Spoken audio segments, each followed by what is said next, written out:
Okay, we got 3 questions already to start the show off that we're bringing from TikTok. Welcome to Car Shopping Q&A. My name is Deshone, the Auto Advisor. If this is your first time on a live with me, I want you to type the number 1. Welcome to all the first-time people. We do these lives all the time. I see we got Tyler Mom. I see we got Juan Bustos. We got Equus. We're going to get to your question first. We got Lulu just checked in. Shout out to the people checking in on TikTok. And I want you to come in and just focus for a couple minutes. Welcome to the first time people. Thor Dad, Dorothy, welcome. Everybody who's typing the 1, welcome to the show. My mission is I hold myself accountable to, if you listen to me, my goal is for you to know that you have saved thousands of dollars every car you buy. That is the goal, to know. I don't want you to wonder, because what most people do when they buy a car, they hope they did okay. That's the strategy. They leave the dealership. Hey, you think should we have tried to get them down a little bit more? Nah, I think we did okay. You think we got enough for our trade-in? It's a hope. And 99 times out of 100, they didn't get the good price. They didn't. So what I want you to do, and what you're going to be able to do as you tap into what we're talking about, is guarantee every single car you buy, you pay less than everyone else. And there was no way you could have gotten it for a lower price anywhere around you. If you're in New York, I want you to know there was no dealer in New York, Pennsylvania, Connecticut that I could have bought this car from that would have sold it to me for less. Okay. And we do this so easily because we do this from home and we use the internet to make this happen. So, all right, so we got our first couple questions. I do want you to know this whole live stream is sponsored by my new digital book. It's called Cars from Home, 7 Steps to Saving Time, Money, and Avoiding Dealerships. You can get a copy of this. If you don't want to remember any of what we're about to talk about, you might be like, Sean, 30 minutes from now, you're like, this was great. I don't want to remember any of this. You get the blueprint. It's normally $97, but for 30 minutes, you can get your copy for 75% off. Go into my TikTok bio or my Instagram bio, and you'll get your copy instantly. It'll be in your inbox, 75% off, which is $24, and you'll have everything we're going to talk about and more, because there's strategies that we're just not going to have time to go over today. But if you want the whole blueprint, it's there. On YouTube and Facebook, we have a comment pinned for you guys so you can get your 75% off. Let's get the show on the road, Dolan. So Equus from TikTok asks, how do you deal with those who only want to communicate by phone? Okay, so there's dealers that are not going to come off that. That's why it's important for you to have multiple options. This is so important.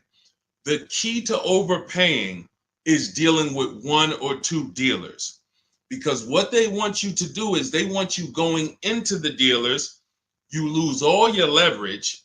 Leverage is what allows you to get better deals. The more leverage you have, the better deal you can get. Leverage is things like, I don't need a car today. I can buy a car today, but I could also wait until the end of next month. That's leverage. You're not desperate. When you give off desperate vibes, you're losing your leverage. Oh, I need a car today. Oh man, you're one of the only dealers that have this car. I've been looking around for it. These are all things that lose you leverage. You don't even know. This is losing you leverage. So that's why I don't like to talk. But in the event we are talking when we're at the dealership for a test drive only, or if we're at home and we're negotiating online and people say, hey, we only deal by phone. You make one statement. Hey, I'll be handling my entire process from home.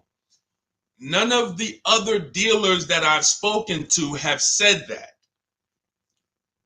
Are you open to dealing online, or should I remove you from my list? Let me say that again. None of the other dealers I'm speaking to have said that. Are you open to working with me online, or should I remove you from my list? See how powerful that is? That's one of the scripts in my book. Everything we do is scripts, email scripts. But it's important that everything you do when you're dealing with a dealer end with a question. And I'm going to tell you why. We have something we call the 25 to 5. What's up, Jason? Good to see you. Jeffrey, good to see a lot of people checking in on TikTok. Good to see y'all. Everything you do must portray to the dealers, I'm not one of these other people that you've convinced you're the only game in town. Once they can convince you they're the only one with the car, they're the only one that has the sale, they're the only one that they got you. So everything we do is to show them, we know that no matter how much I like that blue Genesis GB70, there's probably 100 Genesis dealers in the United States, and there's probably 25 within 200 miles of me. And I'm talking to them too. They're in my inbox too. So don't worry if you're like, yo, how do we call? Yo, no, you don't do all of this by talking. You don't want to be doing all of this by talking. You want to be doing this by email. We go direct to the dealer site. Now, let's preface, let me make this clear. This is for new car buyers, anyone who's buying a new car. I want you to type me, or leasing. This is what you use. This is what you use. It's a different strategy when we're shopping for pre-owned cars, because we're going on marketplaces. I'm about to shop for a pre-owned car for my dad, and I'm going to show you how easy it is. Document the whole process, how easy it is to get a below market deal on what he wants based on shopping on marketplaces. But when we are dealing with dealers and we're leasing or we're getting a new car, we are reaching out to 25 dealers online. We go right on their website, send them what we want. This is what I'm looking for. This is what I'm looking for. This is what I'm looking for. Copy and paste. Now we have 25 dealers that are, start the competition, y'all. Start the competition. This is how you win, because now who's ever been at a dealer and they're like, well, hey, I'm sorry, I don't have the black one that you want. Good to see you, Kim Burnett, checking in. Jamie, good to see you. Who's been at a dealership and you're like, hey, do y'all have a black one that has the big seats inside? That's what I want. Like, you tell them what you want and they're like, we don't have that. We might be able to get it. Who's heard that before? Who's heard that? Type me if you've heard that. Yeah, and then right, Dorothy, she's like, then they have you sitting for hours. Right, they're trying to find this other replacement vehicle. Wait, do you like this one? What about this one? No, I really wanted the black, and my second choice was the gray. You don't have that either. When you're at home and you're communicating by email with 25 dealers, you give yourself the best shot to have your car. Because now you're not shopping out of 2 dealers' inventory, 1 dealer's inventory. You're shopping out of that 25. So the reason why my strategy in my book is called the 25 to 5, because when we connect with 25 dealers online, we know we're going to get 5 to 7 quotes. And that's the goal. I'm going to cast this wide net. I'm going to get 25 quotes. Now I realize, like Equa said, you're going to get the normal things that you should be using to eliminate dealers. Hey, we only deal by phone. Hey, when can you come in? Hey, we don't provide quotes online. Perfect. None of your competition, none of the other dealers I'm speaking with have said this. Should I remove? Are you open to dealing online, or should I remove you from my list? No one wants to be removed from a list. And here's why every script we have that we use, and I probably in my book, I probably have 20 different scripts based on what they're going to say. And the reason why everyone ends with a question is this. These dealerships have managers that every time they come in to look at what we're a lead, put it like this, anyone in sales knows what that term is, lead, we become a lead. Leads cost money. So when that manager comes to the salesperson and says, hey, why haven't you contacted Marco Sanchez? He said he was looking online. He gave you everything you needed. What's going on? Why haven't you contacted this woman, Shanice Johnson? What's happening? I see she asked you if you were willing to deal online. You just stopped communicating. Now they're the blame. That's the whole thing. So once you know how to, in each script with a question, throw it back to them. First thing we're doing when we're talking to all of these dealers online by email is, do you even have a vehicle I want? See, a lot of times you guys go wrong. You're reaching out to the dealership. Hey, can I get a quote on this vehicle? You're going wrong there. And I'm going to tell you why. As someone who I've floored hundreds and hundreds of leads, being in Mercedes, being in General Motors, I was the one looking at that. You're not giving them what they need. So what we need to do right from the start is, before I even ask you for a quote, before I even tell you anything, do you have a car that matches my interests? That's step one. So once we find out, okay, they have a car. See, because what you're going to find when we connect with 25 online, maybe 10 of them don't even have a car. That's great. 15 do. Out of 15, now let's go to the next step. Request my quote. And the next issue, I see, shout out to the sharers. Everyone who's hitting the share button, we appreciate you. Everyone who, I always want to shout out the sharers. People who send this video to people, hey, yo, you got to watch this. This is because we don't play games over here. So shout out to the sharers. We can't do this without you. Hit the arrow, hit the paper plane. It matters. We appreciate you. So what we're not doing now that we need to is give the dealer what they need to give us a quote. That's partially the problem. We don't realize, again, this is not for used cars. This is strictly my new car buying strategy. This is the same strategy that all of these people I show you in the broadcast have used to get these below market prices. When y'all hear these prices and y'all be like, oh, this is not what I'm paying. I got that same car. I didn't get $15,000 off, $8,000 off, $20,000 off. These are the same tactics that they use. It's a competition. You have to give dealers certain things or they can't give you a quote. You got to give them your zip code. They got to factor in the tax. We need to know what kind of vehicles do you have in the household. That's conquest rebates, loyalty rebates. We need to know what you do for a living. See if you qualify for any incentives there. There's certain things, what credit tier should we assume? So when we say, the reason why I created these templates that you'll have, literally, you get your copy of Cars from Home, it's 5-star rated. You'll have all the templates. But like I said, if you're like, Deshone, I'm writing down everything. I'm going to remember all of this. God bless you. God bless you. I'm going to give you the game. For those of you who don't want to remember it, get your copy of Cars from Home in my TikTok bio, my Instagram bio, the YouTube comments, or the Facebook floating link there. And you get it for 75% off for 30 minutes. You won't pay the $97 price, as long as you get there before 30 minutes. So the reason we have these templates set up is because I need you to be able to simply copy and paste and send them out to multiple dealers. You're sending the dealers the same thing. You're not changing. You're sending every dealer the same thing. So now every dealer has the exact same information and they can actually compete. And those who, remember this, there's an 80% that I need you guys to know about. The 80, some of you have heard of the 80-20 rule. 8 out of 10 dealers are overpriced. Doesn't matter how much you negotiate with them. Their lowest price is going to be a lot higher than their competition. When you hear somebody say, hey, Mr. Haywood, we appreciate you, but this is my best price. I can't get the manager to go any lower than that. Who's heard that? Who's heard that? Who's been in a dealer and they just like, listen, you beat me down. This is the best price.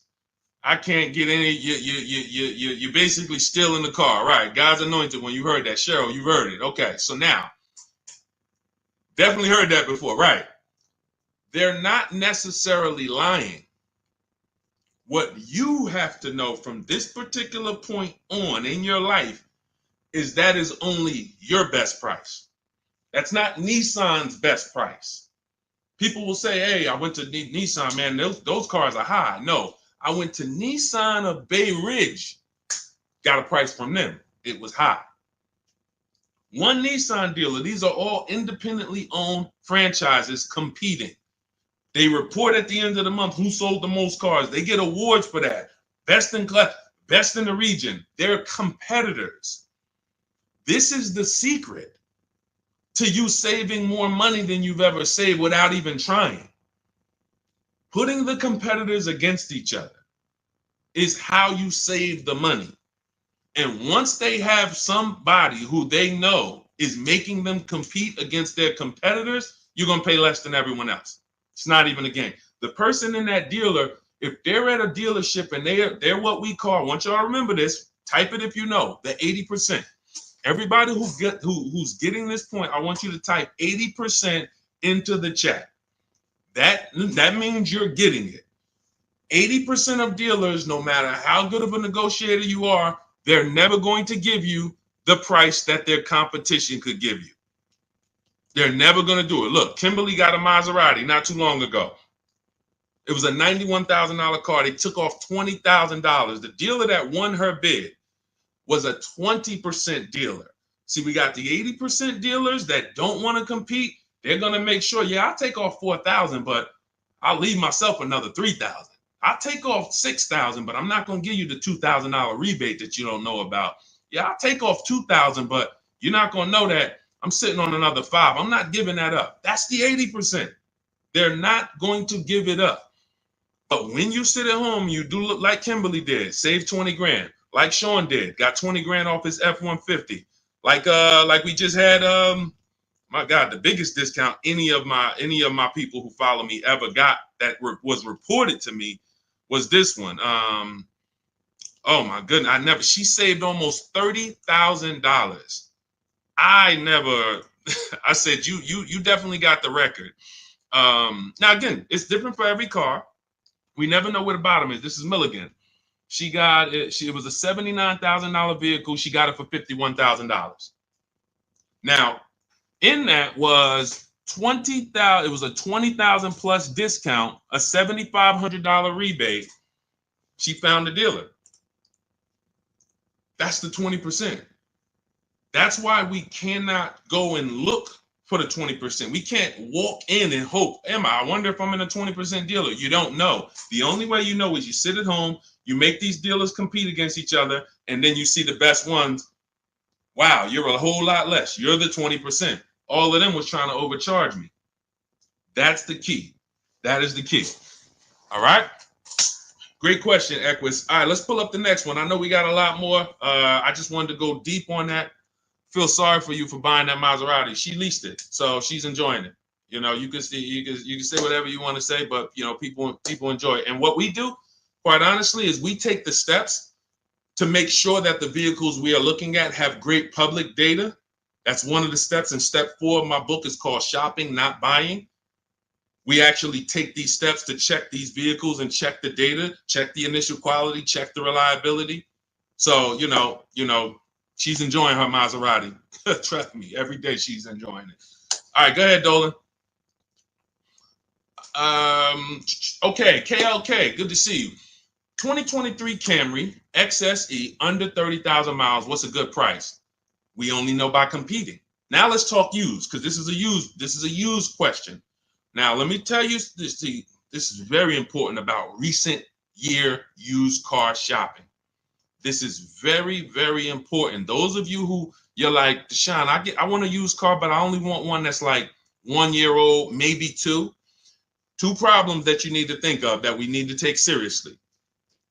Dealers only get used cars by buying them from auction, buying them after people lease them, or buying them from their customers or who trade them.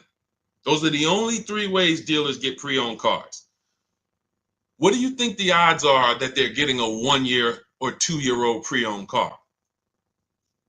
Unless there was a 2-year lease, they're not going to see a lot of them. Unless they bought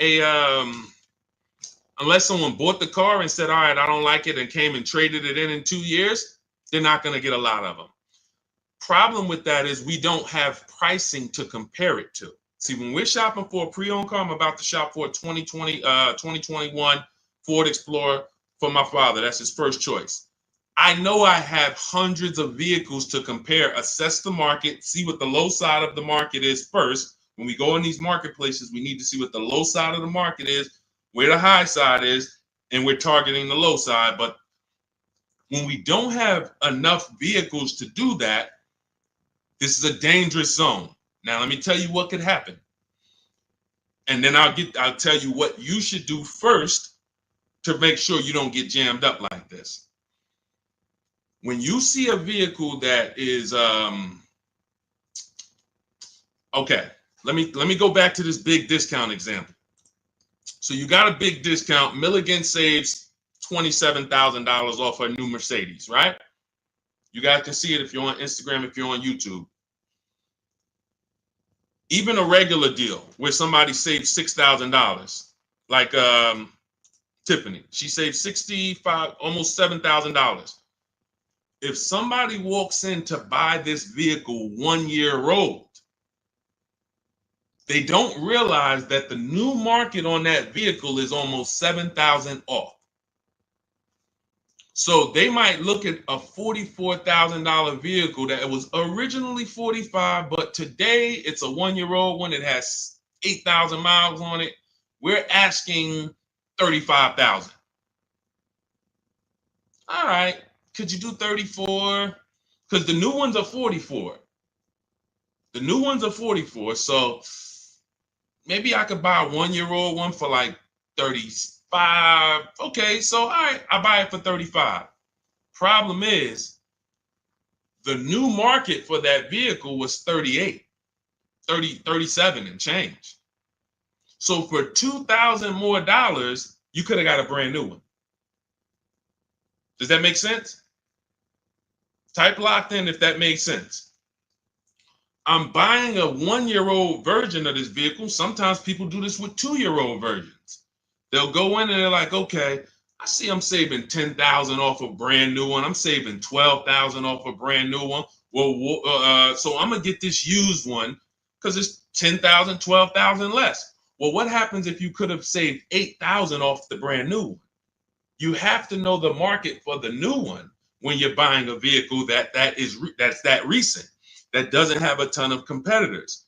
And let's get even drastically more serious on how we could lose. Somebody like Sean, he gets the F-150. He saves $20,000. Let me pull up Sean's deal. This is and we'll get to the point of what you do to avoid this. But I need you to know how bad this is first. Sean gets a $20,000 discount off a brand new $73,000 F-150 using my shop from home strategies. Same strategies you're going to have in Cars from Home, the book. Get your copy immediately. So he gets this. What happens if somebody pulls up on a 1 year old or 2 year old F-150 Lightning that was originally 73? Now they see a dealer is listing it for 50. That sounds good, right? 2 year old F-150, 50,000. All right, that's got to be a good price. Now they buy a 2 year old one for 50. They think they won. They're driving around. Man, this truck was 73,000 new. I got mine for 50. Didn't realize that the brand new market on a brand new one with the rebates and the biggest discount you can get was 20,000 off. So for 7,000 more, you could have got a brand new one. Never titled, no owner. You're the first owner. But you bought a 2 year old one, you saved $7,000. No, you didn't. You overpaid because when you go to resell that vehicle one day, or when you go to assess it and see what it really worth, you overpaid for it. That's the dangerous part with recent year cars. So the first thing I would tell you to do, KLK, is anyone who's shopping for a 1 or 2 year old pre-owned vehicle, shop the new market first. That's going to tell you if there's any incentives, rebates, anything that will affect the pre-owned market. If they're having trouble moving, anytime you see a $15,000 discount, $10,000, $8,000, that means those vehicles new aren't easy to move. We need some factory incentives, which means that moves over to the, if I could save 10 grand off a new one, how much do I want to save off a pre-owned one? You get what I'm saying? If I could save 10 grand off a new one, how much should I be saving off the pre-owned one? 16? How much should I be saving? So this is only for you guys who are shopping recent. If you're going 3 years and 4 years back, you don't have to worry about this because you'll have enough vehicles, enough choices to comparatively shop. But those of you who are shopping 1 or 2 year old, you must shop the new market first. let that be the indicator of how much discount I should be getting off of a 1 or 2 year old. Okay? All of the strategies for shopping new, pre-owned, leases, all in my book, step by step. It's called Cars from Home, 7 Steps of Saving Time, Money, and Avoiding Dealership. We're already 5-star rated. Thank you to everyone who's rated it, reviewed it, wrote about how you used it. We appreciate you helping us get this out. Everyone, you can get your copy for 75% off. For the next 30 minutes, you'll have everything we're talking about in this stream, step by step. It'll be in your inbox in 5 minutes. Okay, just make sure when you get your copy, though, you do screenshot the thank you page. It has the support email on there. Just in case you type your email wrong, you can reach out to my support team. Make sure you get your book. There's also the link to open your book as soon as you buy it. So as soon as you buy it, you'll see, click below to open the book. And it's 75% off as long as you get there before the 30 minutes is up. So TikTok bio, Instagram bio, take the time. You come back to the stream after, go get your book. YouTube, we have a comment for you in the pinned comment. And then Facebook, you'll see a floating link for you guys. Get your 75% off. All right, Dolan, next question. So Carolyn, do you trust Consumer Reports Buying Guide annual car reports? That's a great question. Not necessarily. We don't know who's paying for what. We don't know when it comes to these third-party resources. We like to say in a perfect world, Consumer Reports is taking the issues that people report and they're actually just publishing them. But when I see people that charge for this types of information, it makes me a little leery because that should be public information. But that's okay. They got a business to run. Understandable. But unless it is direct from the all right, let's say 100,000 people buy a Honda Civic today. I mean, this year. Anyone who has an issue, it should be reported. Consumer Reports should know about it. So if you're driving a Honda Civic and you see a strange light come on, you should be able to know that 10,000 other owners reported that same strange light. This is not usually how it works. So what I do, Carolyn, is I have a process. This is in step 4 of my process. We call this shopping, not buying. You are spending way too much time getting your car and not enough time researching your car. Who's known somebody, be honest, who ends up with a car and the thing is in the shop almost every other month? Every time you see them. Type ouch if that was you. If it's you, be like, man, if you've ever had a car and it was like every 3 months, like there's another light on. Now I got to take it to the shop. Now they're saying we need this. Now the electrical system is going. All of this, just if that's you, type ouch. If you know somebody like that, just type me. So these are the steps we take. And I appreciate the people being honest. That's how we unlearn here. Look, I'm the bad news first person, y'all. If y'all don't know that about me by now, if this is your first stream with me, you definitely don't know that. I'm bad news first because I'm not meeting you in a place where you're like, if I ask you what's your shopping strategy, you're not going to give me a shopping strategy. Honestly, as an ex-car salesman, that impresses me. That guarantees you pay less than everyone and avoid problem cars. So I'm always meeting people in a bad place. And I got to tell you how much these mistakes are costing you. Thousands of dollars. And they were avoidable. That's the biggest thing. They were avoidable mistakes. So when we use this step 4, it's called shopping, not buying. We type in the exact year, make, and model into Google, and we want, there's 3 different categories that we're looking at. And Carolyn, this takes us literally 5 to 8 minutes to prevent us from having cars that everyone else knew was a nightmare car, but we didn't. We go in, let's say we're looking at a 2017 Hyundai Sonata. 3 categories you got to keep in mind. Initial quality. That tells us everything we need to know about the car in the first 3 months. What are owners saying about the car in the first 3 months? Reliability. What are owners saying about the car the first 3 years? Longevity. What are the experts that study engines and transmission? What are they saying about the car in the long run?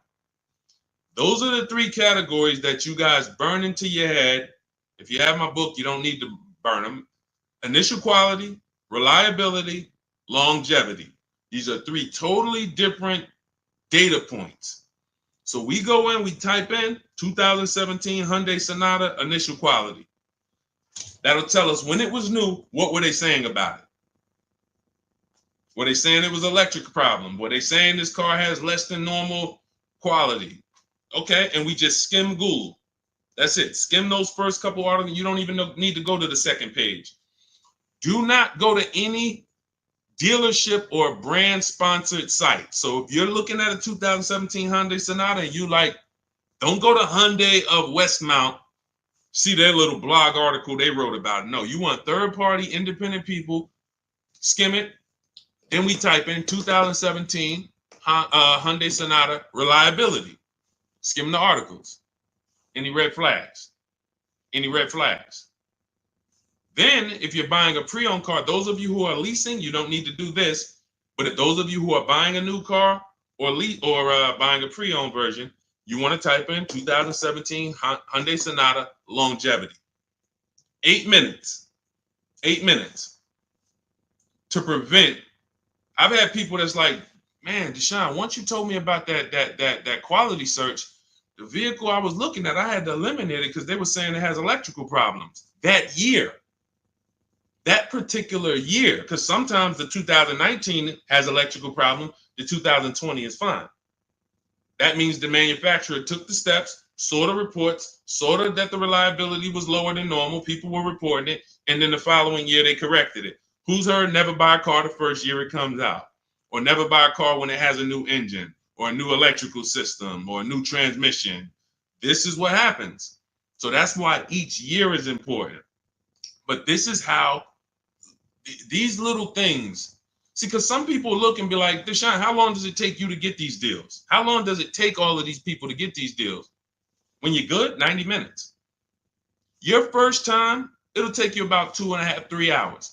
By the time, before one visit to the dealership, by the time it would take you to get in a dealership, get in your car, go drive to a dealership, have them, hey, I'm here to see Charlie. Go get Charlie, pull up a car. Hey, yeah, they got to pick it out. No, Charlie, you got a white one? Now, next thing you know, by the time you did that, the total time, we already talking to 25 dealers. We already seeing the whole used car market. You at one dealer. They're at one dealer. It's leverage. So once you get good, you'll be able to get deals in 90 minutes. Now, I don't suggest you do your research in 90 minutes. I suggest when you are test driving cars and you're deciding what you want, don't rush that. Don't rush that. People call me, people DM me, Deshone, I got a car, I had it 6 months, I'm trying to replace it. You're about to lose a ton of money. You can't buy a depreciating asset and replace it in 6 months and not lose thousands of dollars. Many of you know that. If you buy a car today, try to take it back tomorrow, you already lost $5,000. So you can't switch it. So the problem is we don't spend enough time shopping. That's deciding what we want. And this is the process. So what you're hearing is a process. I know you're not used to this. It sounds like I always just wing it. Yeah, you wouldn't wing a house purchase, right? And if you did, you'd expect to lose.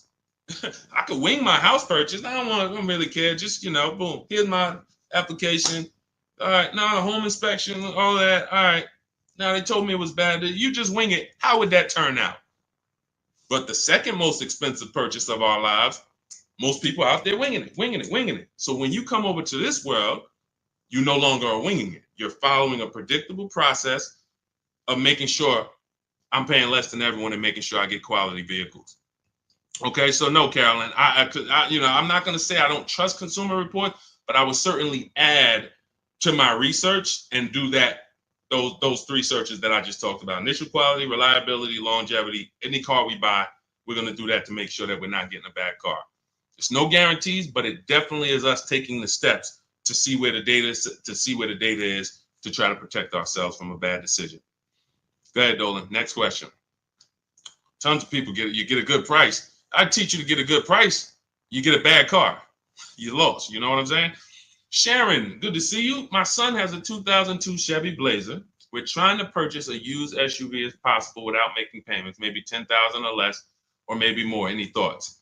So that's a Facebook Marketplace play. What we do when it comes to Facebook Marketplace, here's what you have to understand. You're looking for an owner. Anything under 10 grand, this is where the gems are, Facebook Marketplace. Because here's the thing. You're either going to buy private party or you're going to buy retail. The thing about retail is at a dealership. Retail in that price point, you're seeing a lot of crap. Not only are you seeing a lot of crap, you're seeing vehicles that were bought by dealers for $2,000, $5,000. Dealer puts $1,500 into them or whatever they put into them, turns around and sells the vehicle. Very, very light history on those vehicles. Don't really know what happened with them, who had them. Yeah, you can get a Carfax, but sometimes it's 3 owners. It's just you're literally going through. It's a needle in a haystack. And the sorting process that we use to buy our used cars, we sort it down based on title, based on service records, based on accident records. That's how we sort it down. Then we go into pricing. But in terms of just how we sort from the hundreds and hundreds of cars we look at online to our top 5, title history, service records, accident history. Once we know where the low side of the market is. So you got to look and say, all right, these older cars with higher mileage that I would find at a dealership for $6,000, they don't know anything about them. They don't know who had them. They don't know who owned them. They don't know the history. When we go to Facebook Marketplace and we sort for owners, we are now able to find people that know the car. They've had the car for 10 years, 8 years. This is what we want. Now, you're going to have a lot of dealers that put their owners, you got to ask the right questions. Hey, how long have you had the car? When you start hearing, and some of them have certain voices where it's a dealer. Man, I know you're a dealer. Like, we don't buy from them because all they did was go to the auction, pick up a car, now they're trying to flip it. And that's not a problem if you knew the history of the car. Because you don't know the history of this car with 80,000 miles or 110,000 miles, I'm taking on the risk. Because once you sell it to me, it's my problem. No warranty. Many of these cars you're not getting a warranty with. But when you buy from a grandfather or a grandmother or someone who's had their car for 9 years, 10 years, and the only reason they're selling it is because they got a new car or they needed a bigger car and they can tell you everything about that car. Yeah. This is right here. I was coming out the garage and I kind of nicked the mailbox. That's where I got that scratch from. That's what you want. That's priceless. You make a deal with those people. You pay you pay your local mechanic to come with you. Once you find that vehicle, you pay him $100. Can you come and take a look at this vehicle with me? Give me your opinion on it. This is like a home inspection. We don't mind paying $500 or $600 or $800 for a home inspection. Why? Because it protects us. It protects us from bad decisions, which lose us more money. So when we pay a company like yourmechanic.com, or if we have a local mechanic, some of you know I preach, you must have a local mechanic. You actually pay them, come here, take a look. Now you got out of Dodge $5,000, $7,000. You got a car that you know you could drive for the next 3-4 years. You know the history of it. It was taken care of. You looked at the Carfax. You validated that everything the owner told you was official. This is priceless. That's how I would be shopping if I had less than $10,000 to spend. That's what I would be shopping for all day long. Private party owner. All right. So, yeah. Let's go, Dorothy. Good to see you. No. You're not getting anything good for under 10,000. You're not getting anything good for under 10,000. See, some people will put their projections on you. Hang on 1 second. 1 second. Some people will put their projections on you. And we don't do that.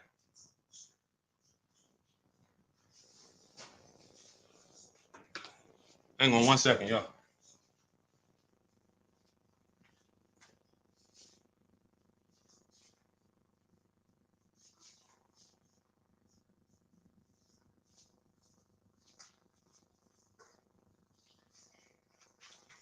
All right, perfect. Yeah, so listen, it's very important that when y'all step over to this world, You don't listen to anyone else who cannot shop. It is extremely important. We are in our own bubble over here. Those of you, look, if you're on YouTube, just the fact we can post deals. You see people posting their numbers. Everyone posts their cars. These are people in my private group.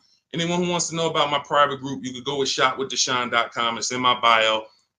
Because I teach people how to learn no matter how they want to learn. Some people want to learn directly working with me. Some people want to learn by getting the blueprint.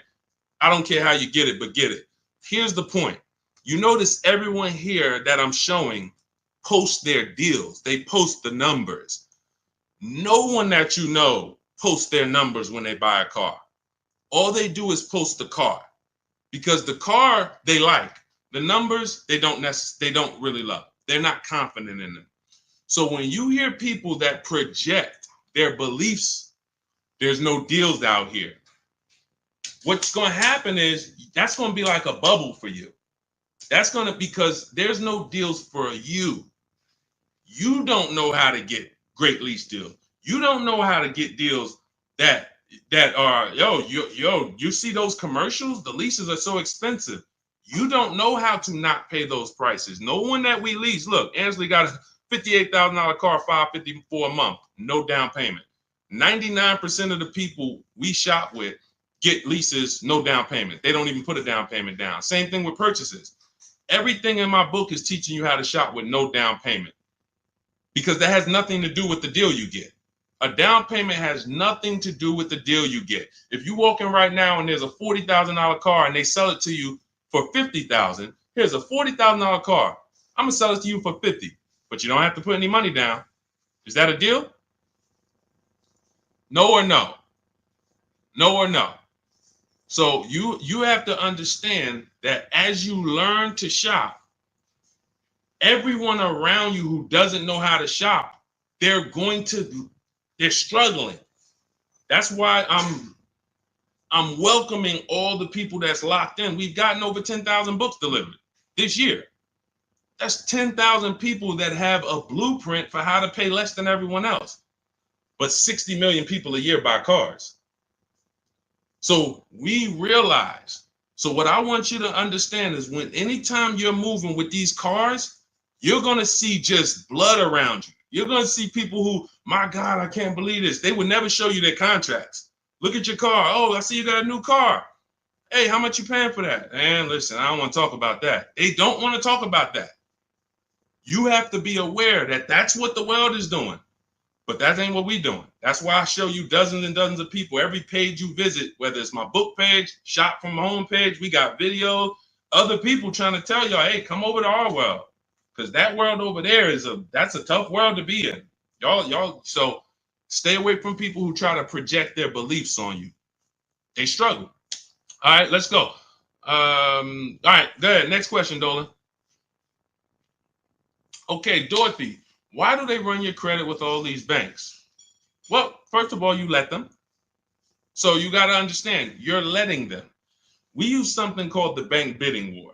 So the best thing for you to understand, Dorothy, is what the banks allow and how they allow you to shop rates. All right, when someone is trying to shop rates for you and they work for the dealership, here's what they're trying to do. What's the highest rate this person can pay? And we still make a deal. That is how a finance manager shops you to banks. So if a bank is looking, that's why you notice, who notices this? If you ever are talking to a car dealership and they give you a quote, which is why we never get quotes in dealerships ever under any circumstances, when they give you a quote, when you ask them, well, what's the rate you're using for that? What do they say? They start backpedaling. Oh, well, we don't really know, we're assuming like, maybe 6.9, you know what I'm saying? It's not like, okay, no, we're using 7.9 for the quote. Why are they doing that? It's something called padding the deal. All right, we're about to do some more unlearning. All right, If you're unlearning, type UR. The letter U, letter R for unlearn, relearn. See, we gotta dump what we've learned about car shopping in order to receive this. Okay? All right, I see you. So now, the biggest thing, one of the biggest things, they're all big, but you have to learn is there's 3 different parts of the car buying transaction. Who you buy your car from, who you get your loan from, who you sell your old car to. Now, be honest, if you've ever, and could everybody hit the share button? I know everybody's not going to hit the share button, but could the sharers hit the share button? Because there's certain people that come in and they like all the good information, they always share. I need y'all. I'm talking to you. Can you find the share button on any platform you're at and share this? Shout out to the sharers. Always appreciate you. So there's 3 transactions. If you've ever given a dealer a sale, bought a car from them, and you gave them your loan, and you traded in your car to them, say, type me if you've done that. You bought a car from a dealer, gotten the loan from the dealer, traded your vehicle into the dealer. Who's done that? Type me. All right, Boz. Thank you. Thank you, Boz, for being honest. All right. Thank you, Craig. Thank you for being honest. You gave them 3 transactions. So how do I know we gave them 3 transactions? How are you going to know? Because there's companies that want to compete for your loan. They don't sell cars. We didn't give them a chance. There's banks and credit unions that want to compete with the same, with different banks. The dealerships might have 10 banks, 12 banks, 8 banks, depending on the size. But there's banks and credit unions outside of there that's like, hey, we love to get a shot. You're buying a car. Hey, can we be in the runnings for your loan? We don't sell cars. We sell money because there's big money in the money business. So now we didn't give them a chance. So that means the person who was trying to sell me the loan, we let them make the decision for us. We didn't shop on the open market. Now, second transaction, there's people that want to buy your cars. There's companies, I list 6 of them in my book: CarMax, Driveway, Carvana, Kelly's Blue Book Instant Cash Offer connects you with a local dealership to get a bid. AutoNation connects you with a local dealership to get a bid. Car Gurus connects you with a local dealership to get a bid. So that's 6 companies that in 20 minutes you put in your car's information, you do the 5-minute appraisal, boom, they tell you, hey, this is what we can pay cash. They don't care if you buy something. They're not trying to sell you anything. They want to buy your vehicle. We didn't give them a chance. We got 1 offer from the same dealership we bought a car from. 3 transactions. So part of maximizing all the money we save is being able to bid out each one of the transactions. I'm going to say that again. Part of making sure you get all the money due to you in a car transaction is I'm bidding out each part of these transactions. Type, like, I don't know. Type $signs if you understand that how powerful this principle is. Type $signs if you understand that the bidding out of each transaction is how we guarantee we save the money. See, what the dealers want, what the car salespeople want, who they want to play with all of that money. Give me all the money. Craig, come on in. All right, listen, you want to buy this car? All right, let's take a look. Listen, don't worry about the numbers. We're going to work the numbers out. Now, you got to trade in too? You got to trade in too? Yeah, all right, I see the trade in. Don't worry. Listen, one thing about us, we never lost a deal over price. Who's heard that? This is all. People say, oh, this guy couldn't sell cars. That's why he teaches now. How hard is it to sell cars? Like when you move and you're like, giving them that, here's what the dealer has. Here's what the dealer. All right, I got about $5,000 of wiggle room in this car. Then I got a $2,000 rebate. All right, then I could go with the rate. I could play with the rate Now, salesman's not going to play with the rate because they don't touch the finance manager's money. But when I was in Ray Katina, we were our own finance managers. 2 Mercedes dealers I worked at. We ran our own numbers at Morristown, but we did not control of Ray Katina. We were the finance manager too. So we sold the car, we did all the paperwork, application into the bank, went over the products, extended warranties, one person. So that's why a lot of these car salesmen can't understand what I teach, because they haven't been a manager. They've never been a finance manager. They don't even understand. But this is what that. So there's money there. There's cushion there. There's probably $2,000-$3,000 of wiggle room in the rate. Then we got more money in the trade. Okay, well, I know the trade. The used car manager says, all right, that car is worth no more than 18. All right, well, I'm gonna go start them at 16. So now we got $2,000 of wiggle room over here in your old car. Now we got $7,000 of discount in the new car. Now I got a little more room in the rate I could play with. Matter of fact, I'm gonna start them so high on the rate that I'm gonna have me another $2,500 that I could play with here. So I'm really dealing with like $11,000 that I can move around. If you get this, say, well, I see the dollar sign. I see the dollar signs. Like, people getting this. That's why, see, there's several things that car dealers don't want you to do. The biggest thing is keep doing what you've been doing. The biggest thing that car dealers want you to keep doing is just do what you've been doing. Don't change nothing. Don't change nothing. Negotiate a little harder. You feel a little better. That's what they want.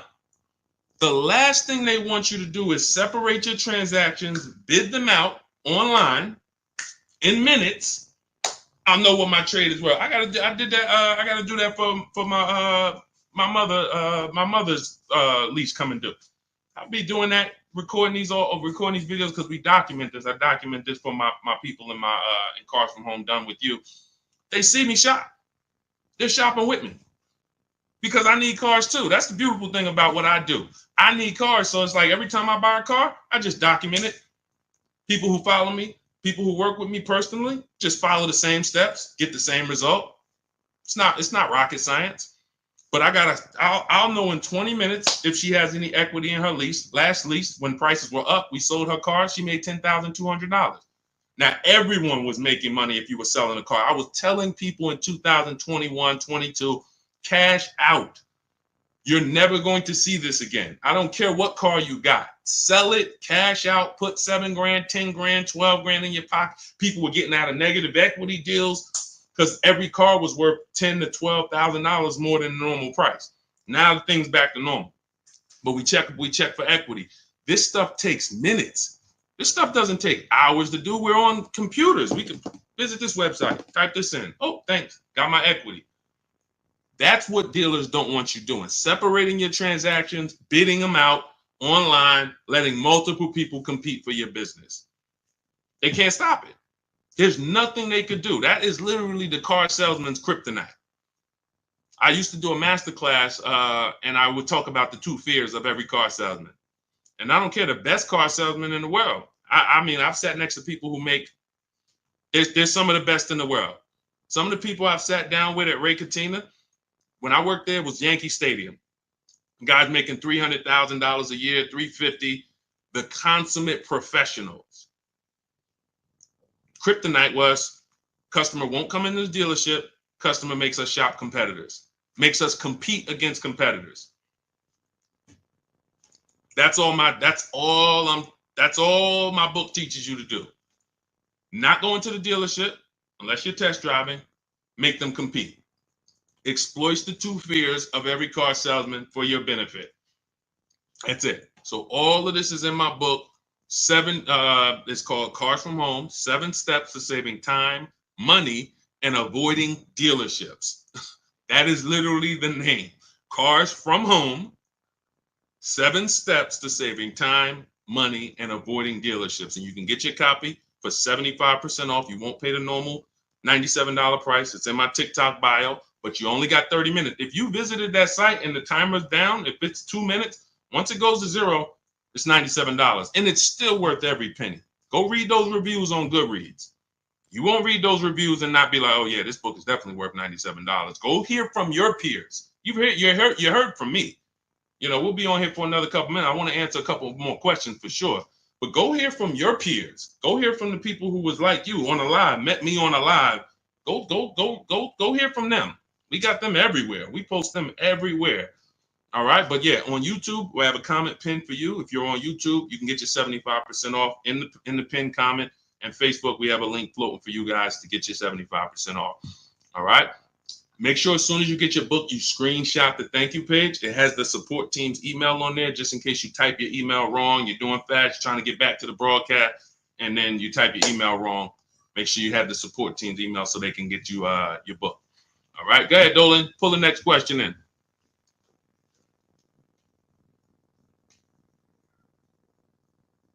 Hang on 1 second.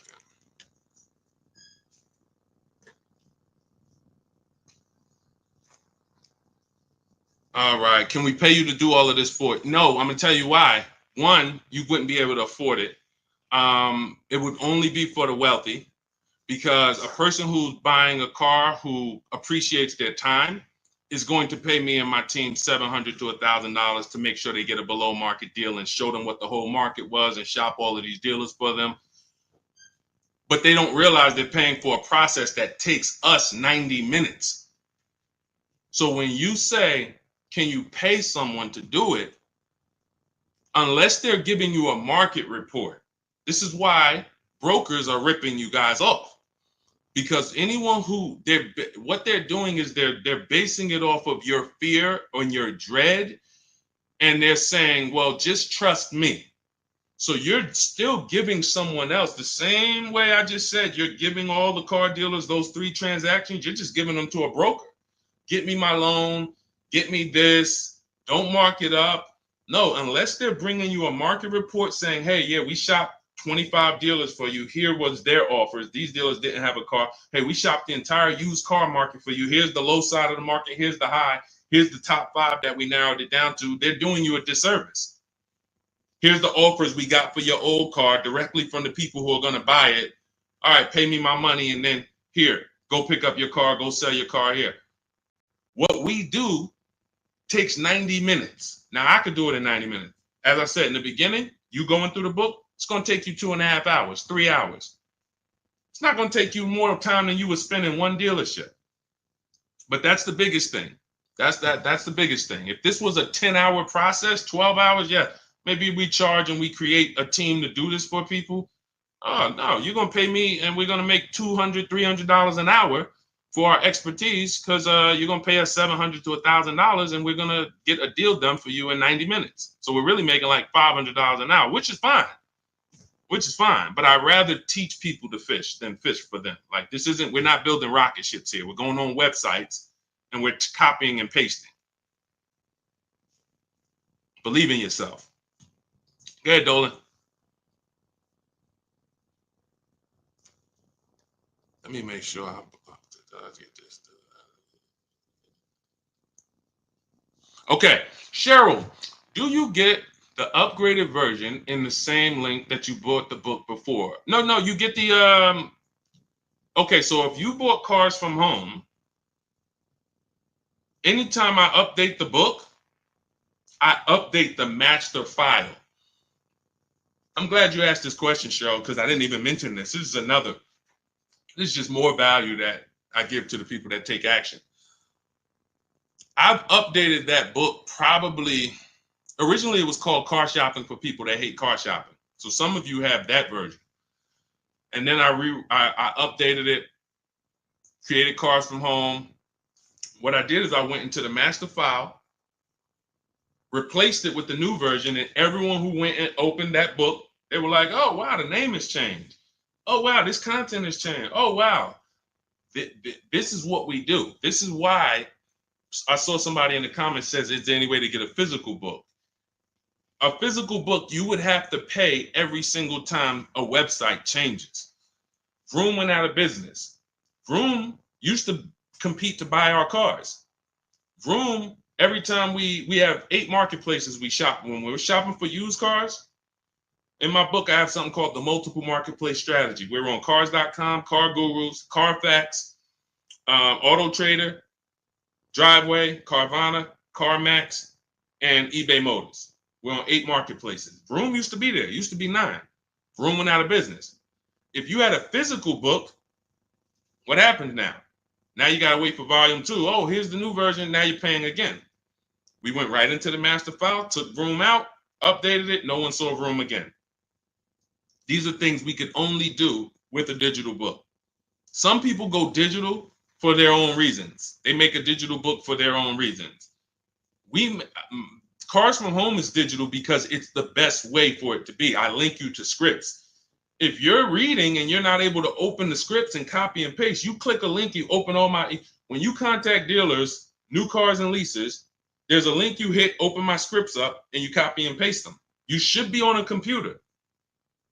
We're car shopping on computers. So to be reading a physical book about car shopping on a computer, that just doesn't match. If you're reading about investing in stocks, sure. You're reading about other things, great.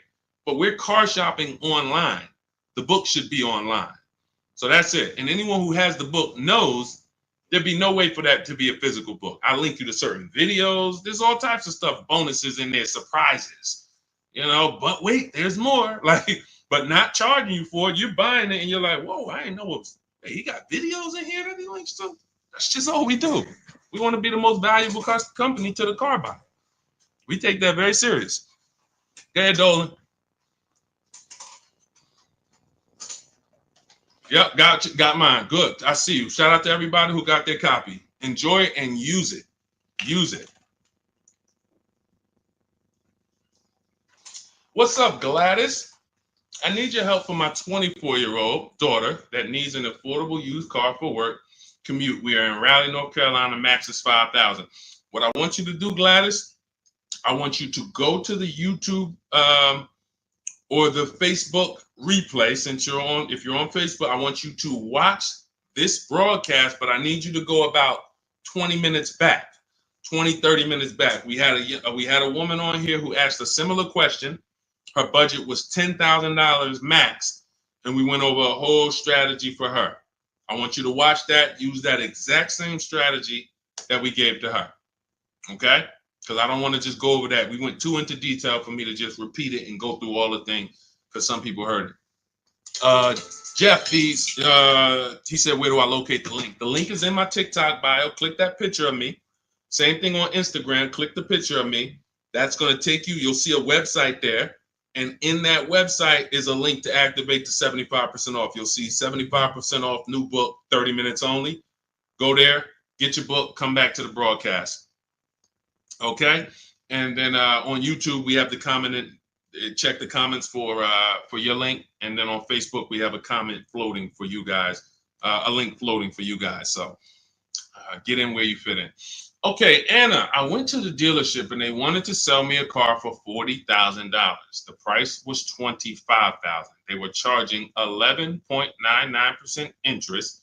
Should be $480 monthly, but paper said $580. What to do? A couple things. You're mixing transactions. You're buying a car from them and you're giving them your loan. So when you allow them to do that, now they're able to move money around and manipulate the money. And all they're doing is hoping you negotiate. That's really what they're hoping. Hey, come on, negotiate. Don't just walk out. Give us a chance. We have all this money we're playing with, and we're hoping that you just try to negotiate with us. What they're hoping you don't do is to shop the competition. You need to find out who has the same car, because there are tons of dealers with the exact same car, and you need to get a price from them. Now, once you have the price from them, we use something called the bank bidding war, where once we have our best price on the car, now we're letting tons of banks and credit unions run our credit. Oh, Deshone, ain't that gonna mess our credit up? No, it is not. If you Google rate shopping, Experian, which is a credit bureau, they have an entire blog post where they teach you how you can rate shop within a certain period of time. You can have multiple banks and credit unions run your credit with a hard pull, and at the end of that rate shopping window, it's going to affect your credit like one hard pull. So if one hard pull would have dropped your credit score 10 points, 20 hard pulls in that wait window period will drop your credit score the same 10 points. This is how you rate shop, because many of you are overpaying, not just for the cars you're buying, for the loans you're getting. If you sign 11.99%, because some people wouldn't have asked questions, they would have signed the deal and just said, oh, I guess this was it. This is it. Hey, man, y'all got me. No money down. I did all right. And they would have not realized that you actually could have gotten 8.99. From 11.99 to 8.99 is literally, depending on the loan, $40,000 loan, that could be $2,000. So we're not taking rate shopping as seriously as we're taking car shopping. So what I'm doing it from you, Anna, is I'm making sure I find every duplicate car out there, like the one that you're looking at, and I'm calling before I go. Because you also could have run into a dealership that listed one price online. Who's had this happen before? You see one price online, you get to the dealership, and they're like, okay, but we got a $2,000 prep fee. We got this this maintenance plan is mandatory. We added low jack in here, and then we have an internet fee that you have to pay that, or we can't do business. So you're like, wait, how the heck was the car 25? Who's had that happen? The car said 25. Now the bottom line is this, not just from the rate. So I made a video about that. It was about Atlantic Chevy. They had a vehicle on there that I called them, and they let me know they had no intention to sell the car to me at the price that was online. They were hoping, knowing, not even hoping, they know we're going to get so many people coming to this dealership from this price. We're going to sell some sucker who won't negotiate with us and who'll just be like, all right, man, I'm here already. Let me just get it over with. How much more is it? All right, what's the payment? You lost, bro. They just banged you over the head. They just extorted you, literally, and you signed a deal. So what we do is we find the similar cars. We always verify before we leave. You must verify fees before you go, because the gimmick is the bait and switch. What you're trying to decide, when we narrow this thing down, let me give you a real example here. You're narrowing your cars down. When I was narrowing my cars, I bought this white Infiniti truck 2 years ago. It was a 2020 at the time. It was 3 years old. I narrowed it down to my top 4. I realized that the prices online may not be the price that they want. The price online may be the gimmick price. So if I narrowed it down to my top 4, but I don't verify that there's only these 3 fees, pay attention. For those of you who have my book, who just got your book, you won't even have to worry about this. The price online should only come with 3 fees: tax, documentation fee, motor vehicles. That is it.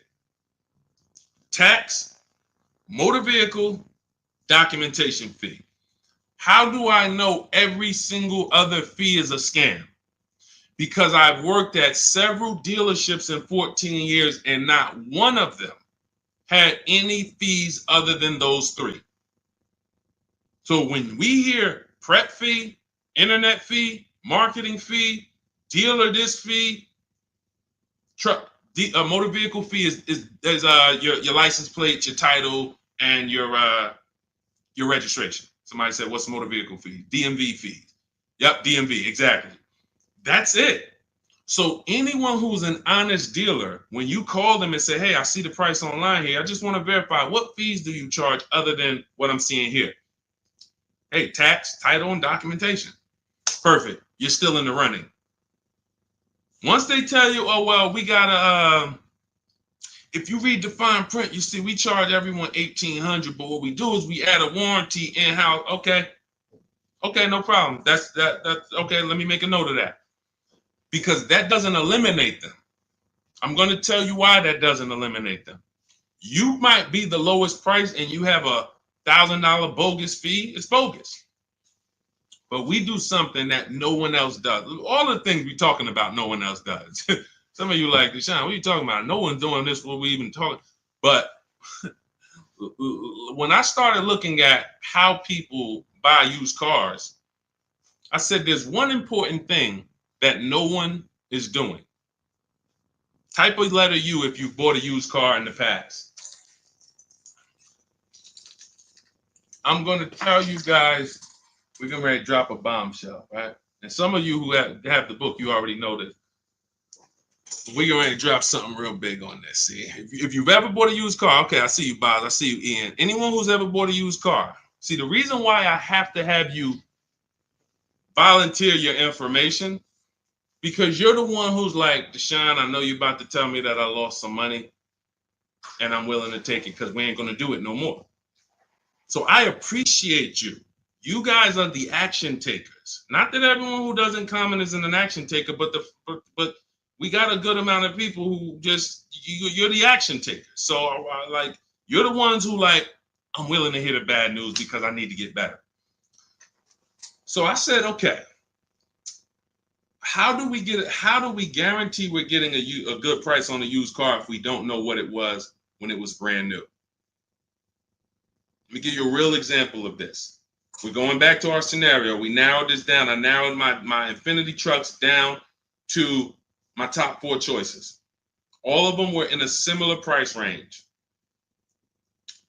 I said, okay, we narrowed it down. We talked about that earlier. We narrowed it down based on title history, service records, accident records, and then we're shopping on the low side of the market. So now I'm looking at the low side. All of these vehicles are around between 30 and 32,000. Like, okay. I found out how to get the MSRP of the vehicle, which is the brand new price. The brand new MSRP is that sticker that comes from the day it's built. Why is that sticker so important? 2 big reasons. One, it's going to tell us what's in the vehicle. It'd be nice to know this vehicle has the cold weather package, right? Wouldn't it be nice to know this vehicle has a panoramic sunroof? Wouldn't it be nice to know this vehicle has, lane keeping assist and, cross rear traffic alerts? Can't see those things always, right? So it's nice to know, okay, wow, that vehicle has some features I didn't even see. Cool. Oh, it has a 19-inch rim. Doesn't have the 18-inch standard rim. Wow, couldn't really see that from the pictures. Second big reason we need to know this is because I need to know how much discount you're giving me from the new price. This is so big. When you're shopping online on these marketplaces, they're using an algorithm to tell you if it's a good deal or not. They're taking all the prices listed and they're saying, okay, this is good deal, this is fair deal, this is great deal. They're not basing it off of what we call, in my book, you'll see this, the true value discount. So when I pulled the new prices of these vehicles, those Infinity trucks, I saw one of them was $46,000 brand new. One of them was $48,000 brand new. One of them was $52,000 brand new. And the one that I ended up getting was $54,000 brand new. Had all these features, special edition, everything. Couldn't see it from the pictures. Had tons of equipment. Now,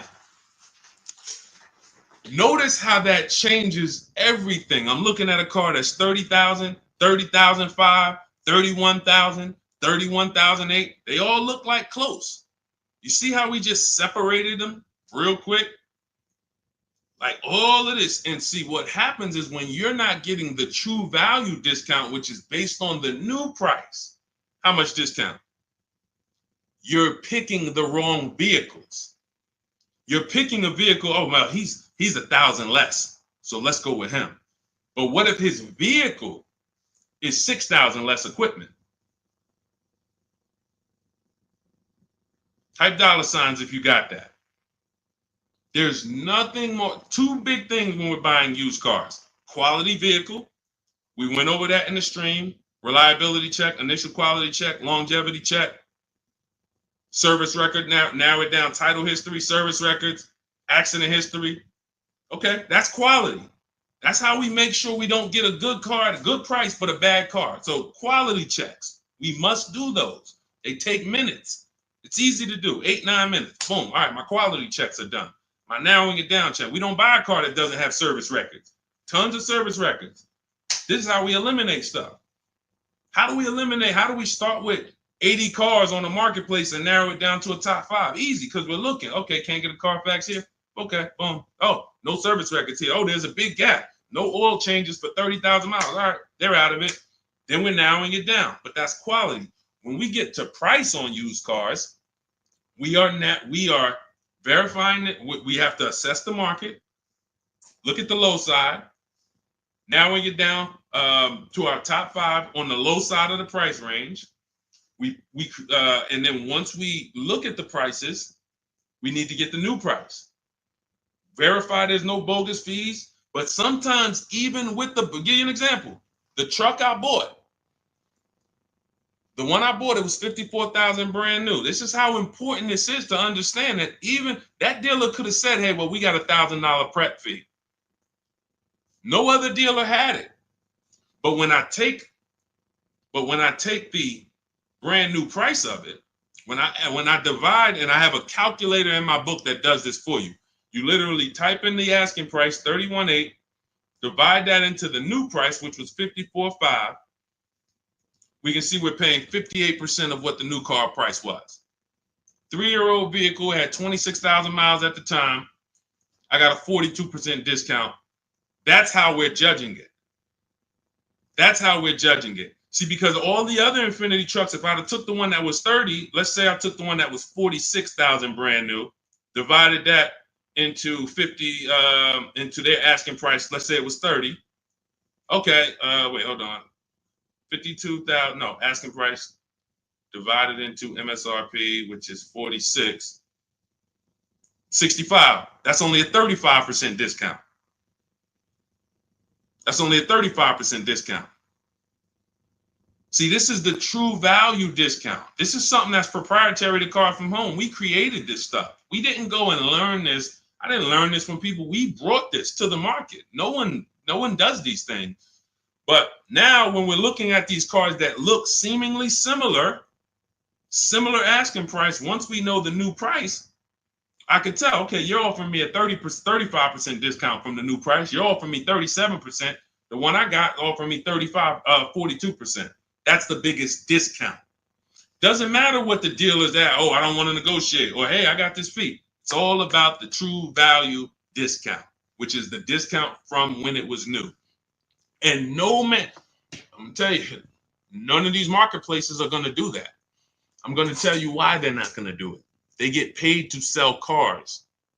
Shout out to the people running the lights up, tapping the screen. Every time you hear something you like, just double tap the screen. Man, we killing it over here, man. Killing it. This is your money. This is your money. I can't care more about your money than you.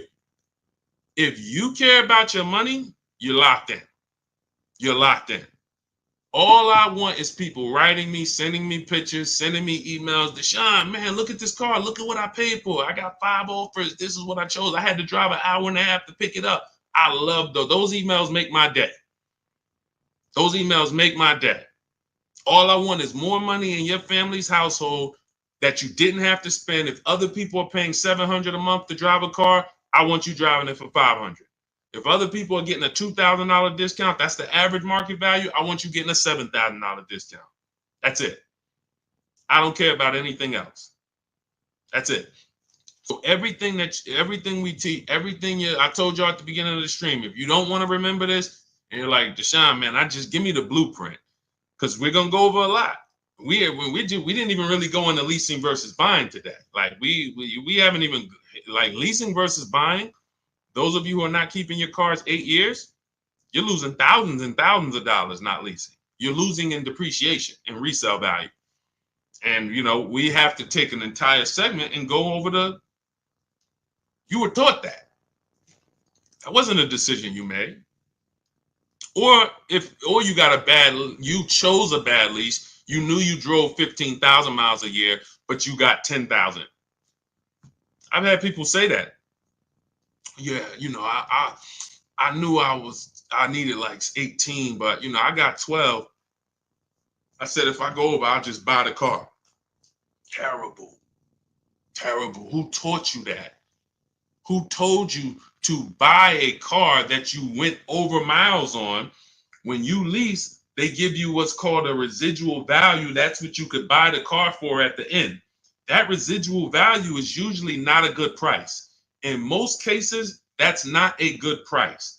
That's a price that you could get a used car for, a better used car, lower miles, comparable car for less than that. But every now and then, the residual value is market value, and it's like, all right, I'll buy it. But it's based on 40, it's based on, you told us you were going to drive 30,000 miles in 3 years. This buyout price is market value for a car with 30,000 miles. You could buy this car for 19 grand. We expect you to have 30,000 miles. You can buy it for 19 grand. You go and you put 50,000 miles on it and you buy it for 19 grand. Do y'all understand that? Do you understand that? Market assessment. We just helped a young lady that works with me buy her lease out. She has a beautiful GV80, and she went and she made sure there was nothing else that she wanted to replace it with. I told her, if you keep this vehicle 8 years, you win another 8 years. Because if you don't, I can show you that if you just shop for another below market lease, you'd save a lot more money and you'd have new cars over the next. So I said, don't buy this lease out and then go and replace it in 3 years. You're lost because you're going to spend a ton of money. You've been paying for this car for years. And then she said, no. She went out. She looked at all the competitors. She said, Deshone, I'm telling you, I just love this car. I'm going to buy this car and it's going to be my car. I'm going to baby it. Perfect. But I said, listen, one more thing you must do. I need you to go on the marketplaces. I need you to put in the specs of what comparable cars to yours are actually listed for. We can't see what they're selling for because it's not like houses. We don't have comps. But I need you to see what they're listed for because you cannot overpay for your own lease. She did it. She came back. She said all the cars that are listed for my buyout, I think her buyout was like 31,000. Every other GV80 was like with comparable miles was like 35, 30. So she was on the low side of it. She was on the low side of the market. I said, perfect. That's all. You're good. That's what matters. Because if you buy your lease out and you could have gotten a used version of that car for 31 and you paid 35 because you wanted to buy your own lease, you just overpaid by $4,000 to buy your own car. And you're not going to feel it now. Well, you'll feel it higher payment. But then when you go to replace that car and say, wait, how y'all only giving me 12,000? Well, because it wasn't worth 35. You overpaid for it. So this is how I dissect transactions. This is why anyone in New Jersey, anyone who's dealt with me, who knew me from the time I was with General Motors, and really when I got to Mercedes, that's when I really became an advisor. Any of my clients would tell you I've been this way. I control the car transaction for my clients. It's a financial conversation. Now, many of my clients did work on Wall Street. They helped me to understand a lot of things. So I had a lot of Wall Street people, and I would ask them questions. Listen, why are you not paying cash for this? And you could, though. Well, I use the bank's money for free. Y'all got 0% financing. Y'all got 0.99. I'm like, okay, it's measuring risk here. And so there were questions that I asked. How'd you end up upside down in this car? You've had it for 5 years already. Well, I leased it, then I bought it. Oh, so you leased it for 3 years, then you took out a loan for another 6 years. You've had the car 5 years, you still have negative equity. Let me start telling people not to buy their leases because this is what happens to them. So all of this is that this is like, it's my unique experience that God brought me through that allowed me to shape how I teach and put this book together that has become a hit, that has helped hundreds and hundreds of people get to below market deals that I know of. We've delivered over 1,000, over 10,000 books now. So it's just, people just use it. That's all I say. So get your copy for 75% off in my TikTok bio, in my Instagram bio. You won't pay the normal $97 price as long as you get there before the 30-minute timer hits 0. Click the picture of me, Instagram and TikTok. You'll see a website there. And then on YouTube and on Facebook, you guys have a comment check the comment section for your link for 75% off. But just get it. All I want to do is see people win. Our miles in the value calculator. We always shop our leases with 12,000 miles per year. Always 12,000 miles per year, because that's how we base it. Everything we do when we're judging a lease deal, Armchair, we're judging it based on the 1% rule, which is older than, I don't know when it was invented, but it was certainly around when I got into the car business. So The 1% lease rule was for super savvy people. Lease people who just like, if you can get a lease payment, no money down, that's 1% of the MSRP or less, you stole a car. Now, some people might say, oh, Deshone, that sounds pretty crazy. Well, we do this all day long. Ansley, $554 a month, vehicles $58,000. You divide the monthly payment into the MSRP, and you can see. Zafrina, $579 a month, MSRP was $65,950. That's a 0.88% lease. No money down. You cannot buy your way to a 1% lease. You can't say I used to get people that would DM me, yeah, Deshone, you know, I'm at like 1.1 and all I put down was my taxes. No, you're not.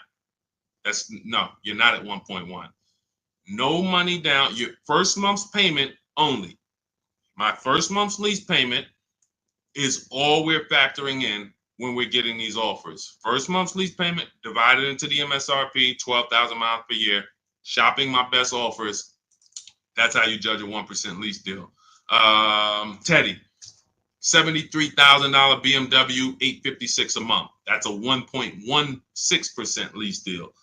So all of these are, let's see. Okay, that's a Honda. Okay. Now, how does you don't get to a 1% deal by just negotiating? You need a great lease program. So we have a formula for overpaying for a lease. Overpaying for a lease is over 1.5%. You're paying too much money for a vehicle that you're giving back.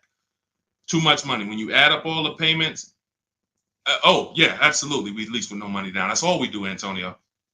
When you add up all the payments, you'll see I paid $24,000 over 3 years for a vehicle that MSRP was 40. I paid like 65% of the vehicle in 3 years. You overpaid for the lease. So that's why one of the reasons Dave Ramsey doesn't understand leases, because he probably looks at commercials and says, wow, you're paying all that. You're paying more than the natural depreciation of the vehicle. Yeah, at those numbers, you are. That's why we don't judge those deals. So yeah, we're doing everything we're shopping off of is based on the 1% rule.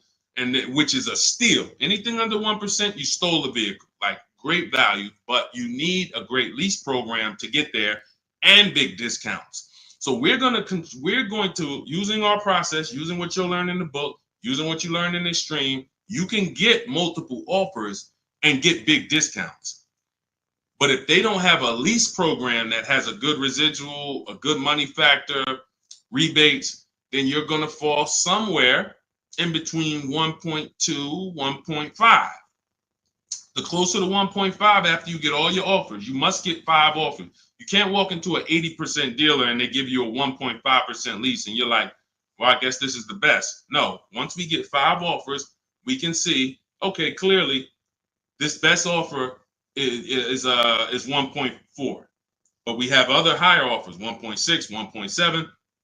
So when you get your offers the right way, it's going to shock you how these dealers been ripping you off, because you're going to see these same dealers you've been buying from, their offers are going to be $100 more a month than these other offers, $200 more a month, $300 more per month. That's okay. 80%, let the 80% be who they are. Don't try to change them. Focus on the 20%. But now, if your best offers is 1.4, then that means the lease program is not that aggressive. It's decent. It's decent. Because anything under 1.5, good value. No money down. But when you're talking about 1.1, 0.88, these are vehicles that have big rebates, great residual values, lots of support from the manufacturer to move these vehicles, and you're getting a big discount from whoever the winning dealer was, the 20% dealer. That's the big difference. So that's how we judge leases. That's how we judge leases. But we shop with 12, and then let's say we drive 18,000 miles or 25,000 miles. We always shop our offers with 12, and then once we identify the winning dealer, that's who we adjust. We say, hey, okay, can you show me what it would be for 25,000 miles per year instead of the 12? 18,000 instead of the 12. That's what Jen did. Because some people are losing pennies. They're losing pennies. They're losing dollars to try to save pennies. Jen, she drove 18,000 miles per year. She shopped a Honda CRV hybrid, very hot vehicle. This vehicle's been very hot since the pandemic. $39,000 vehicle. She shopped her best offer. She got $512 a month, no money down, which was a 1.3% lease. $39,000. So she drives 18,000 miles. She adjusted it to 18,000. The price went from 512 to 563. She can drive as much as she wants, enjoy her lease, not have to worry about foolish penalties that would have been her fault. That's what I say. If you didn't get enough lease mileage, it was your fault. To save $40, you got a lease that's going to penalize you for the mileage you drove for no reason. That just does it. These are very bad decisions when people get leases, getting less miles than they actually need. So literally, she went from 512, 18,000 miles up to 563. She's driving, and it's just, this is how you want to structure your leases so that you enjoy your leases. And we have people who lease 25,000 miles a year. There's leases that go up to 30,000 miles per year.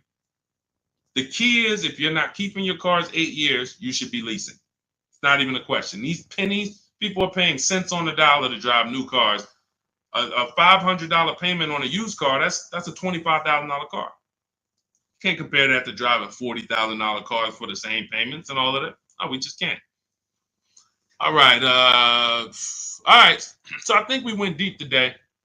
Shout out to everyone who checked in. If you just jumped on, you missed a good show. We got the replay on Facebook. We got the replay on YouTube. But everything we learned today is out of my new digital book. There's nothing that I freestyled except the part for Facebook Marketplace. That's the part that I did. That's my unique strategy. It's not in my book.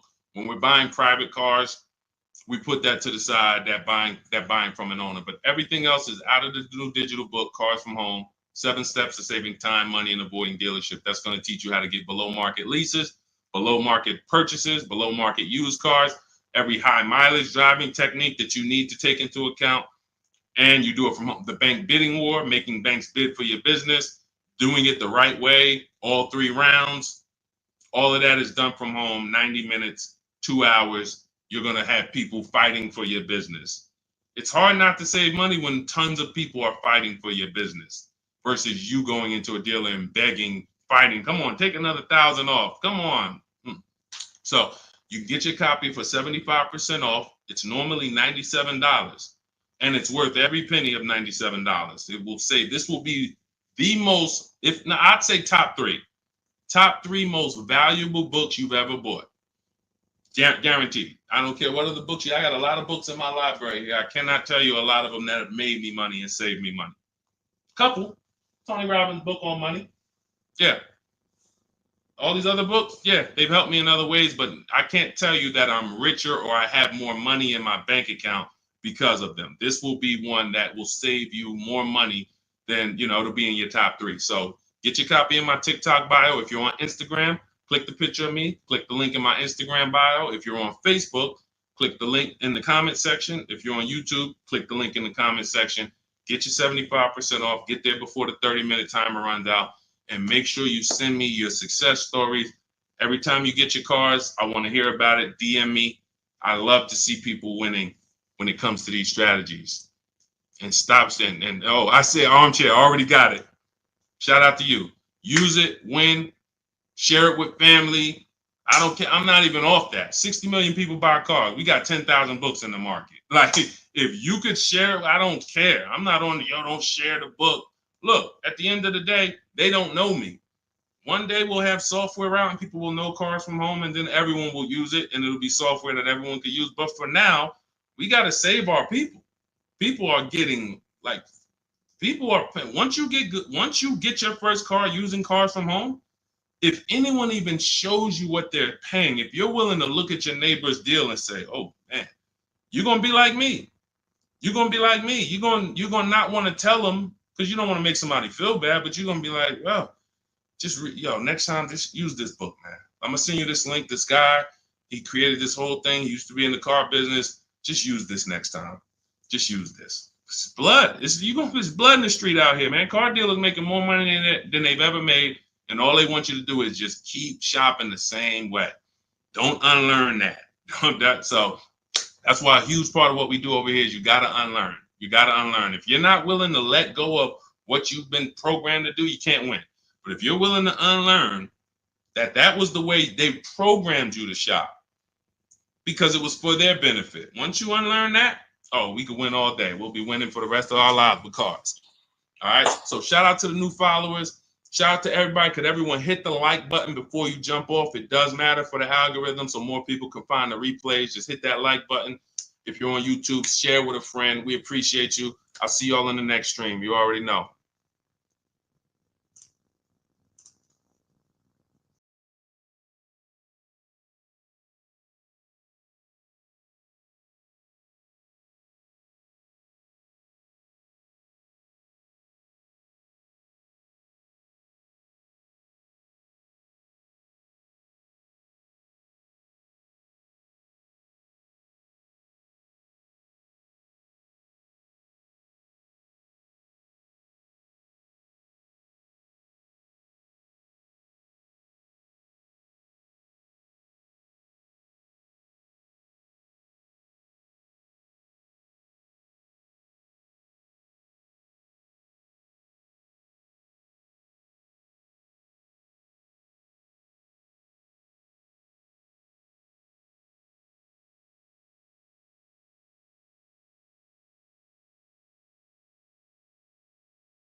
$91,000 So start typing your questions. Welcome, welcome, welcome. It is my pleasure. It is my pleasure to welcome everyone to Car Shopping Questions and Answers. I'm your host, Deshone, the Auto Advisor. All we focus on doing here is making sure you have the online strategies necessary to get better car deals than everyone is getting out here. You may hear people saying there's no deals. There's tons of deals. When you know how to shop and know how to make deals compete, like we're about to be telling you how to do it, you're going to get deals much easier than you ever got them before. And you'll be wondering wondering why you weren't shopping like this in the beginning. So we had our first question coming from TikTok. I want everybody to start typing your questions, and we'll get through as many as we can. But if this is your first time on the live with me, I want you to type the number 1. Welcome to the first time people. If you've never been on a live with us before, we appreciate it. We don't waste time here. We get right to the business. Okay. So somebody asked, is it okay to buy a car with 91,000 miles? It's a 2021 Nissan Altima. First thing you want to do is find out if this vehicle is a good car, even with the mileage or without. There are vehicles out there that are bad cars, whether they've been taken care of or not. You want to go to Google and you want to type in 2021 Nissan Altima reliability. Skim the articles. Just the first page. Just take you no more than 5 minutes. 5 minutes will protect you against all types of mistakes, all types of cars breaking down. Because if the car is a bad car, it's in the DNA. It's in the DNA. There's nothing you can do. The first owners could have took care of it, maintained it, did all changes when they were supposed to. That car has a bad DNA, and this is how we find out. Go to Google, type in 2021. Always put the year 2021 Nissan Altima longevity. After you do reliability, you do longevity. Reliability is going to tell you what they're saying the first 3 years. Longevity is going to tell you what they say about the history of these cars. Now, what you may find out is 80, 90,000 miles, those cars have transmission problems. That's going to be a big deal.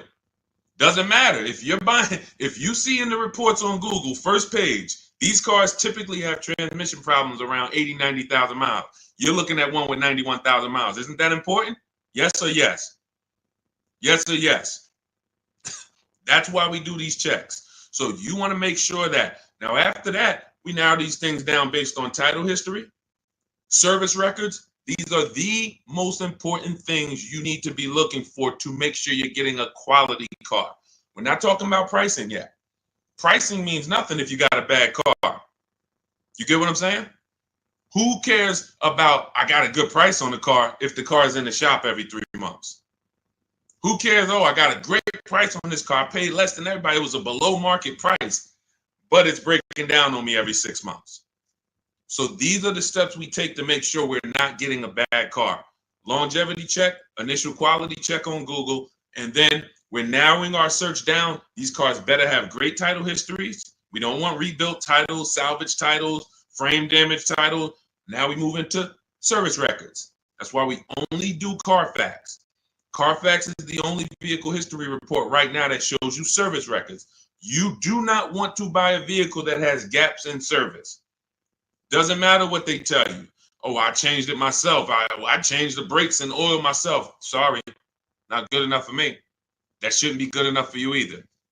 Because if you can't prove that they serviced that car, not only are you taking the risk, one day you're going to turn around and sell it, unless you drive it to the wheels fall off. But even then, you might sell it for $4,000, $5,000, $6,000, whatever.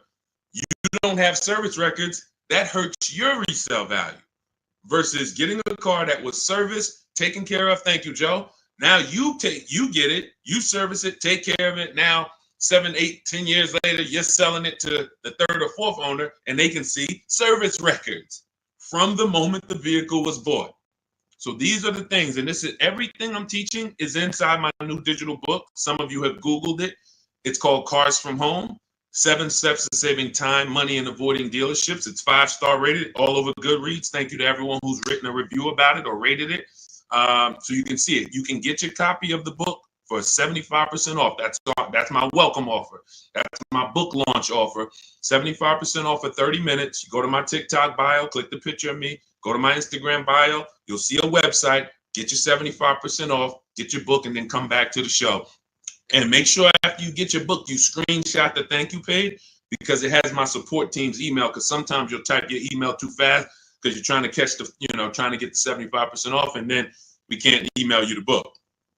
Also on that thank you page is the link to open your book too. So YouTube, we have a link pinned for you in the comments, and then Facebook, we have a link for you guys to get your 75% off. So let's go.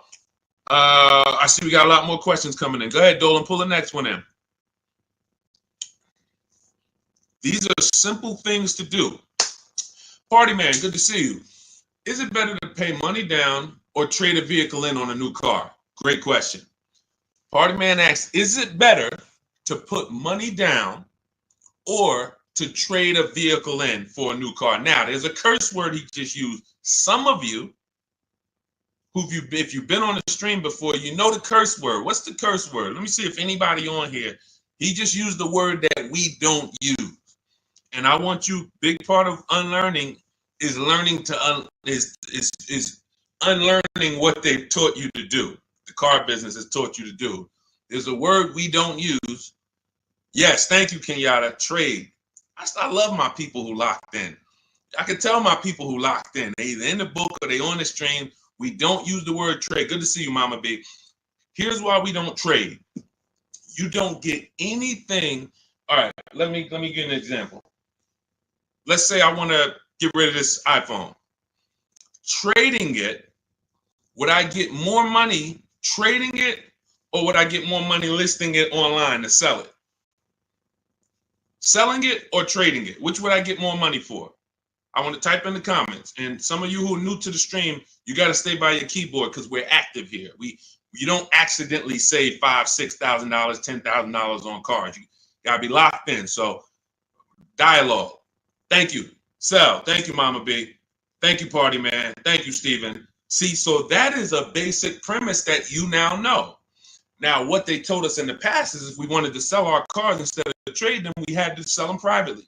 Facebook Marketplace, we had to let people come through, strange people, they're in our cars. Hey, hey, you mind if I drive this on the highway? All of this stuff. We don't want that. Now there are big companies that cut checks on the spot. CarMax. In my book, I teach you how to do something called the equity assessment. This is one of the most important things you have to learn about separating your transactions, which is I'm not going to buy a car from the same person who buys my car because we're bidding this out. So anyway, it's called the equity assessment. There's 6 companies that we get bids from. Takes us 20 minutes. They are CarMax, Driveway, Carvana. Open your notepad so you know this. If you're trying to keep notes, this is where you want to make sure you're jotting this stuff down. These are all thousands of dollars Somebody who was going to go trade their car into the dealership and the dealership was going to give them $13,000, you're going to do the equity assessment and you're going to get $16,000. But you got to lock in. CarMax, Driveway, Kelly's Blue Book Instant Cash Offer, Carvana, and AutoNation. So Driveway, Carvana, CarMax, Kelly's Blue Book Instant Cash Offer, AutoNation, and Car Gurus. Thank you, Car Gurus. That's 6 offers. This is the only way you want to get offers on your car, because once you get those offers, these are bidders. These are people who they're fighting like tooth and nail to buy cars. That's how you separate your transaction, because when you trade, what you're doing is you're letting the dealer already has, let's say this is the car you're buying. This is the car you're buying. This is your trade-in. There's wiggle room in both of these. Car you're buying, it might have 5-6 grand of wiggle room. Car you're trying to sell or trade, maybe they offer you 12, but they know that they could really pay you 14, but they're going to start out at 12. So they got $2,000 over here, 14 over here. Not to mention that another buyer, their best offer might be, all right, we could only pay 14 for this car. Carvana might say we could pay 16 for it. So one dealer's best offer may not necessarily be CarMax's best offer or Carvana's best offer. This is why we separate these. We don't want people mixing our money. Then you have to fight and try to, am I getting the most for your trade? So here's what I tell you. And the down payment is a separate thing. Here's what everybody needs to know about down payments. I want you to understand this. The only purpose for a down payment is to lower your monthly payment. It's not to get you a deal. What's up, EJ? Good to see you. What's up, Keith Weidman? Good to see you. It's not to get you a deal.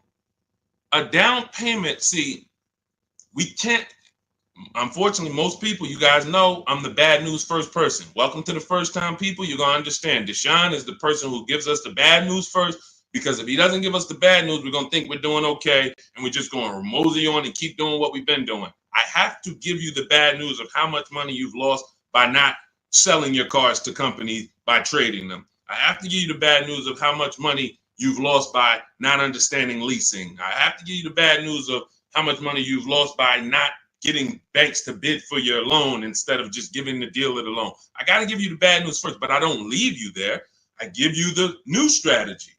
I give you the new way to do it. So when it comes to down payments, you most likely go in and say, man, if I could get my car payment to where I want it at, I think I got a deal. Now, if somebody offers you a car for $30,000, but it's only worth $28,000, but you paid $30,000 for it, but you didn't have to do any money down, was that a deal? I'm going to let you buy this car for $30,000. You could have got it somewhere else for $28,000, but I'm going to sell it to you for $30,000, but no money down. Is that a deal? No or no? So you need to know you have a deal before you have a down payment. Watch this. I'm going to shock you even more. Down payment has nothing, the deal has nothing to do with your down payment. And secondly, whether you could afford the vehicle or not has nothing to do with if you got a deal. Let's go deeper on that. Let's say we all of us, we're in a Bentley dealership, right? Everybody, we're all in a Bentley dealership. We're looking at a $200,000 brand new Bentley, never been driven before. It's right on the showroom floor. They say, hey, good news. Today we got to liquidate. We're going completely out of business. We're out of business. I'm going to give you this Bentley for half price, $100,000. But I need you to come up with 50 grand. Is that a deal? Is that a deal? Look, brand new Bentley, $200,000 on the sticker. They say, oh, we're going out of business. We got to get rid of this. I give it to you for 100 grand, but I need you to come up with 50 grand up front. Is that a deal? Thank you, Jewel. She's like, yes, absolutely. Now look, can we afford it? No. See, and somebody said no, because you're basing that off of your affordability. That's where I'm trying to get you to understand. You're affording the car has nothing to do with if it's a deal or not. The deal is, am I getting a below market price? Is this dealer selling me this used car lower than any other Honda Civic that I could have found? Is this dealer selling me this Ford Explorer lower than any other Ford Explorer? Is this a below market deal? Doesn't have anything to do with down payment. Down payment is just, all right, I'm going to get a loan and I want my payment to be a certain place. See, they and look, I'm a former car salesman. I'm only talking about the wolves. 80% of the people I work with, 80% of the dealers was wolves. 80% of car salesmen in this industry are wolves. That means they will put you in whatever deal makes them money, and you're second. The 20% though are the good people. You don't want to, what they do to you is make you think that if I get your payment to where you want it at, you should be happy. You got a deal. What I'm telling you is now, what's your action steps from now on? You're going to separate your who you buy your car from who you sell your old car to. And you're going to separate where you get your loan from who you buy your car from. These are three separate transactions. So what you just said, Party Man, to wrap up your question, you're asking, and you didn't realize this, you're asking about three transactions. You say, is it better to put money down or trade in a vehicle? Money down, that's between you and your bank. That's between you and who you're getting your loan from. You and the credit union who's giving you the loan. Hey, I found this car over here. They're selling me this car at a great price. I already made sure of it. I shop competitors. I use what Deshone teaches. I got 5 offers. I saw a lot of options. That car is a great price. Boom. Now, let me go get my loan. Car dealers, credit unions, banks. Hey, I want to buy this car over here. It's $29,000. Here's the sheet. Here's the buyer's order. All the details. What do you need? What's your rate? Now you can go to credit union. What's your rate? Bank of America. What's your rate? Hey, Wells Fargo. What's your rate? Navy Federal. What's your rate?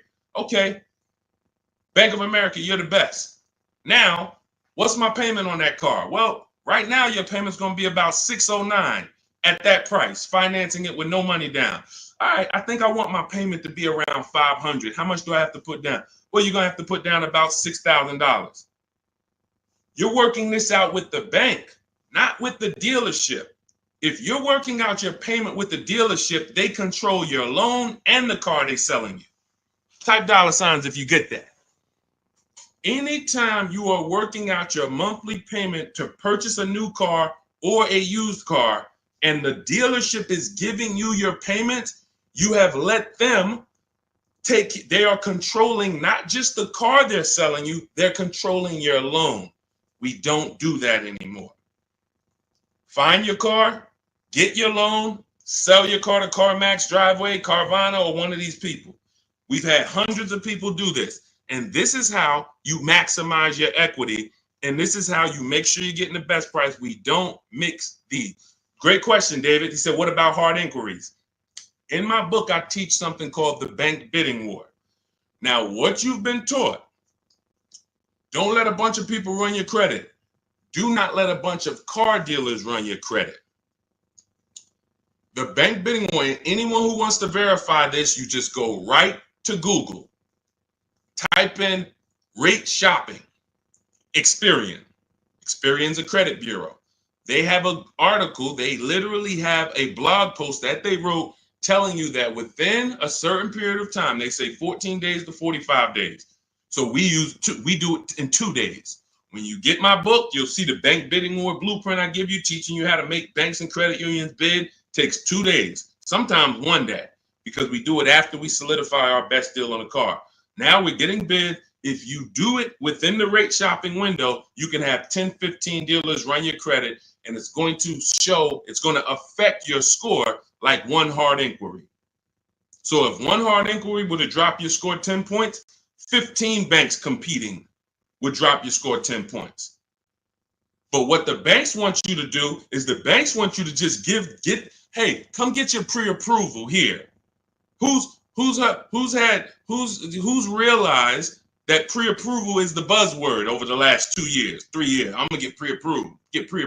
Check this out. The banks are on to you. The banks are on to that.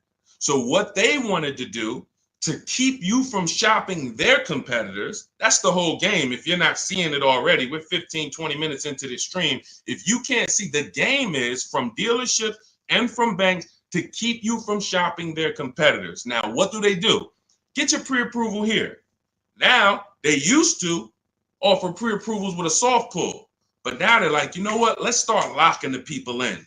They do a hard pull pre-approval.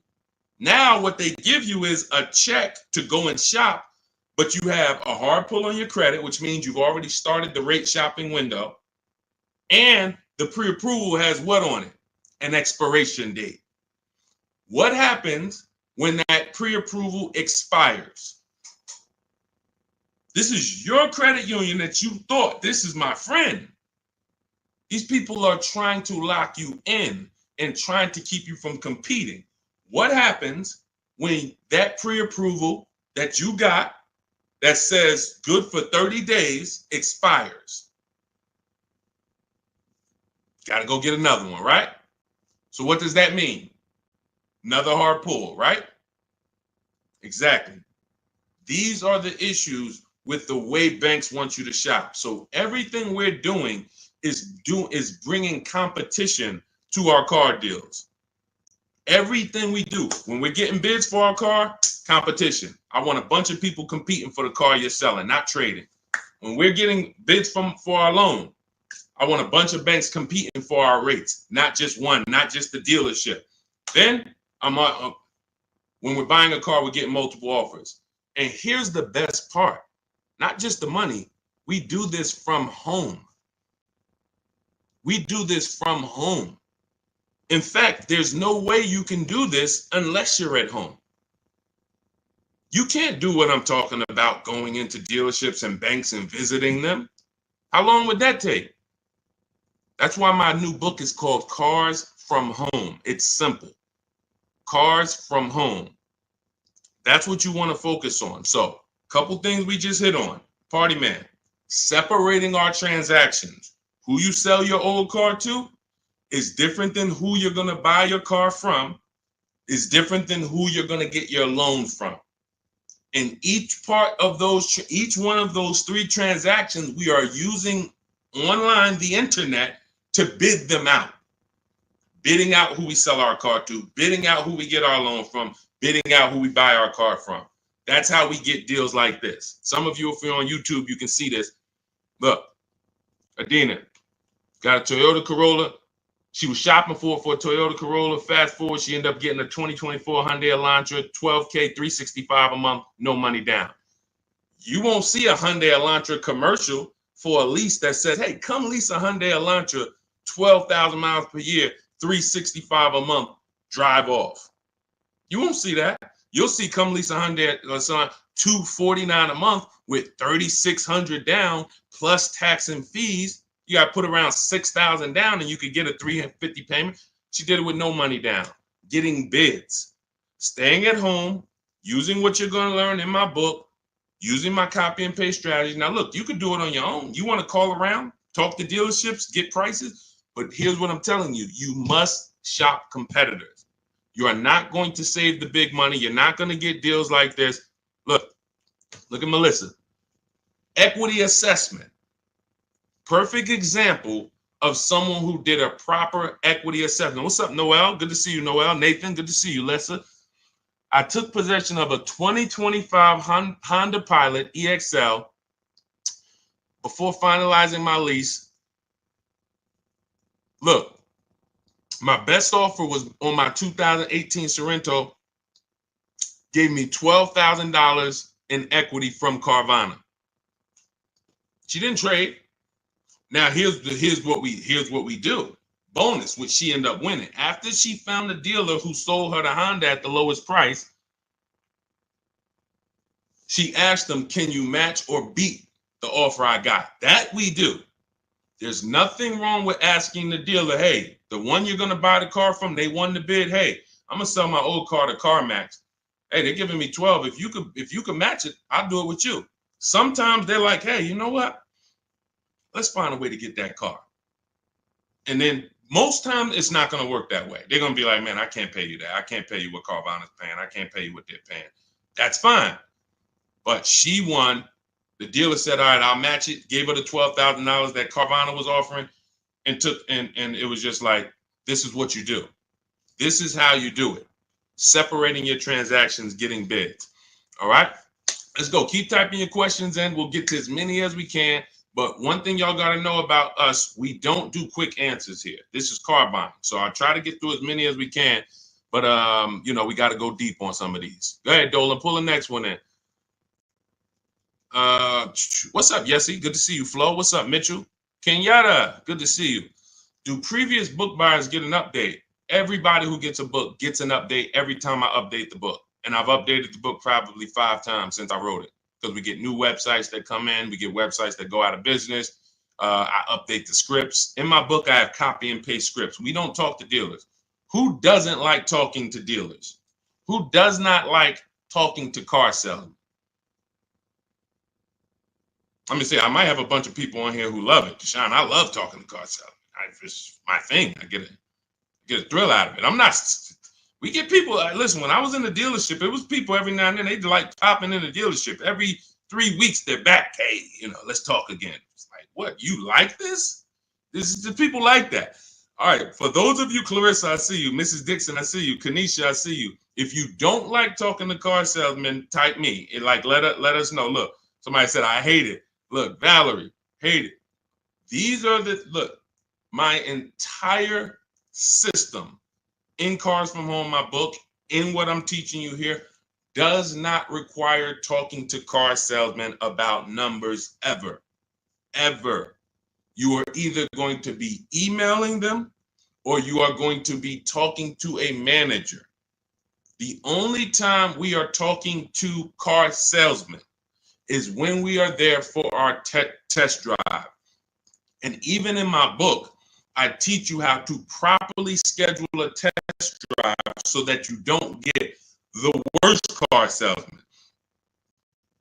Who's ever had a salesman that they talk to on the phone? "Hey, I'm coming to drive a Toyota Camry, the XLE. You got one?" "Yeah, yeah." You got the wrong dude. No professional says boss. I'm just telling you. I know this. I know this industry. If you get a dude like, "Yeah, boss, I got you." Wrong dude. In my book, I find out, schedule it with him. And some of you know, they're laughing because you know I'm right. Very hard to get great service from a guy who calls you boss. Females are like, "Yeah, man, I'm guy calling me boss. I'm a woman." It doesn't matter. You don't call anyone boss. My name is this. So anyway, when you schedule your test drive with someone who's reliable and dependable, you get there, car's ready. What do you mean we don't talk numbers there? Never. I'm shopping. In my book, you learn something called shopping, not buying. We don't mix those. You've been taught. See, you go out, "Hey, I'm shopping," deciding what you want. I'm looking at options. I'm test driving. I'm exploring. This is what shopping is. Decide, "Oh, I want to look at the colors." Okay, all right, I'm going to drive the Chevy. Then I'm going to go over shoot the Honda. All right, I'm going to see which one I like better since I'm about to make a decision. Some of you more. Hey, I'm going to take the time and look at the product, considering that all of these companies are trying to sell me a car. Let me at least go explore it. That's shopping. Buying is different. Buying is I've decided what I want. Now let me get offers. Now let me get my best price. The process for us for buying is 90 minutes. Online, used cars, everything we teach you in Cars from Home, everything you're going to learn in any of my videos is about a 90-minute process. We are not doing the things that take time. We're not in dealership. You never saw me make a video and say, well, after you've been at the dealership for your 6 hours, this is what you do. You get up and walk away and tell them, hey, you guys are wasting my time. Get up and walk, and you will never hear me say that because I don't do that. All of my cars, I've had 6 leases, probably 4 cars I bought in my adult life. The last 4 of them have been from my house because that's where your leverage is. Your control, your ability to make dealers bid is all from your home. That's where the control is. The minute you step into a dealer and you start talking numbers, you could be talking to an 80% dealer. Doesn't matter how much you negotiate, they're not going below a certain price. That's why everything we teach is the Cars from Home mindset. And the way you're going to win, you got to unlearn the old way. That's why I represent this brand. First thing you got to do if you're going to win with me is you got to unlearn. You got to unlearn. Everything they taught you about car buying, leave that at the door. Trust us, and you'll get the results. Go ahead, Dolan. But yeah, everyone who gets the book gets free updates. Anything new that happens, I just update it. As soon as you open a new file, you'll see, oh, this is a new book. Oh, this website's going. Oh, this website's added. Okay, first-time viewer, welcome. Good to see you. Is leasing a car a bad idea? Pros and cons. Oh, great question. Who's interested in finally, once and for all, knowing when you should lease and when you should buy? Type me. This is a great question. He said, first-time viewer, is leasing a car a bad idea? Pros or cons? Who's heard? Okay, I see a lot of you. Who's heard leasing? First of all, everybody, because this is about to get very deep. Can y'all keep tapping the screen on TikTok? Keep running the likes up. This is a big deal. Most of you have been taught, because I know I was in the dealership 14 years. I know you were taught never lease cars. In fact, you got big influencers that got big voices that say never lease a car. Everybody on Instagram, everybody on Facebook who shares, could you hit that paper plane or hit that arrow and share this with your friend? Because your friend is about to actually go and make a bad decision. You don't even know. God, I didn't even know you was buying a car.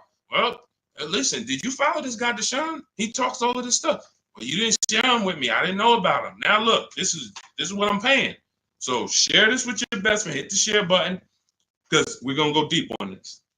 So this is step 1. Step 1 in the car buying process is deciding whether you're gonna lease or buy. I see y'all running the likes up. Shout out to everybody tapping the screen. Appreciate you. Step 1, before you think about trading your car, selling your car, before you think about what car you're going to buy, before you go test drive, step 1 is, am I going to lease this car or buy this car? Why is this so important? All right, let me use something better than this. Oh, we can use this. Now, what you're looking at is what I want you to picture every time you think about buying a car. This is the unseen expense. It's called depreciation.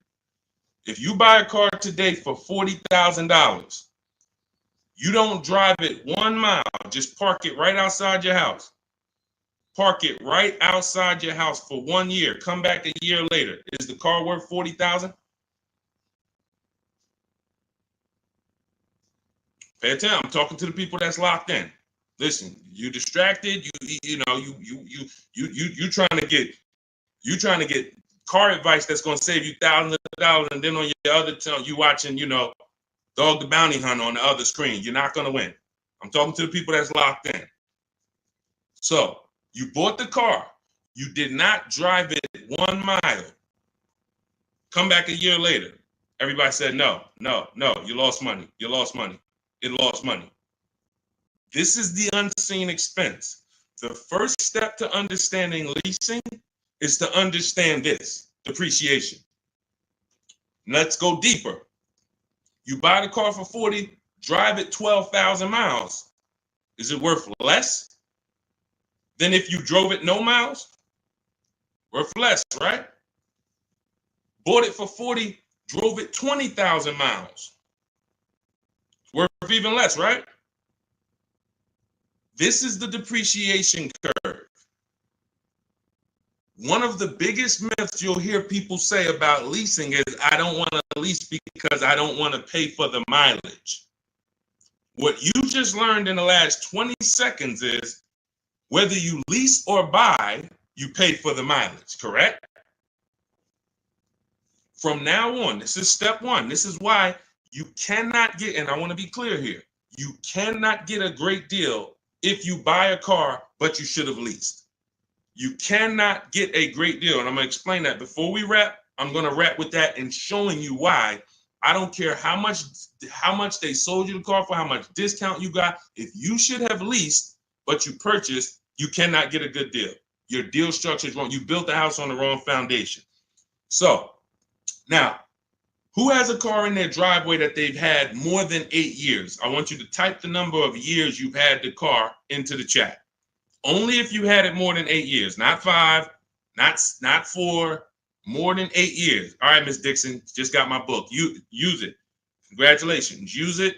Way to go. Now, anyone who's had a car more than 8 years, type the number of years you've had the vehicle in your driveway. Okay, 19. I see you, Antonio. Serafina, I see you. 11. Valerie, I see you. 11.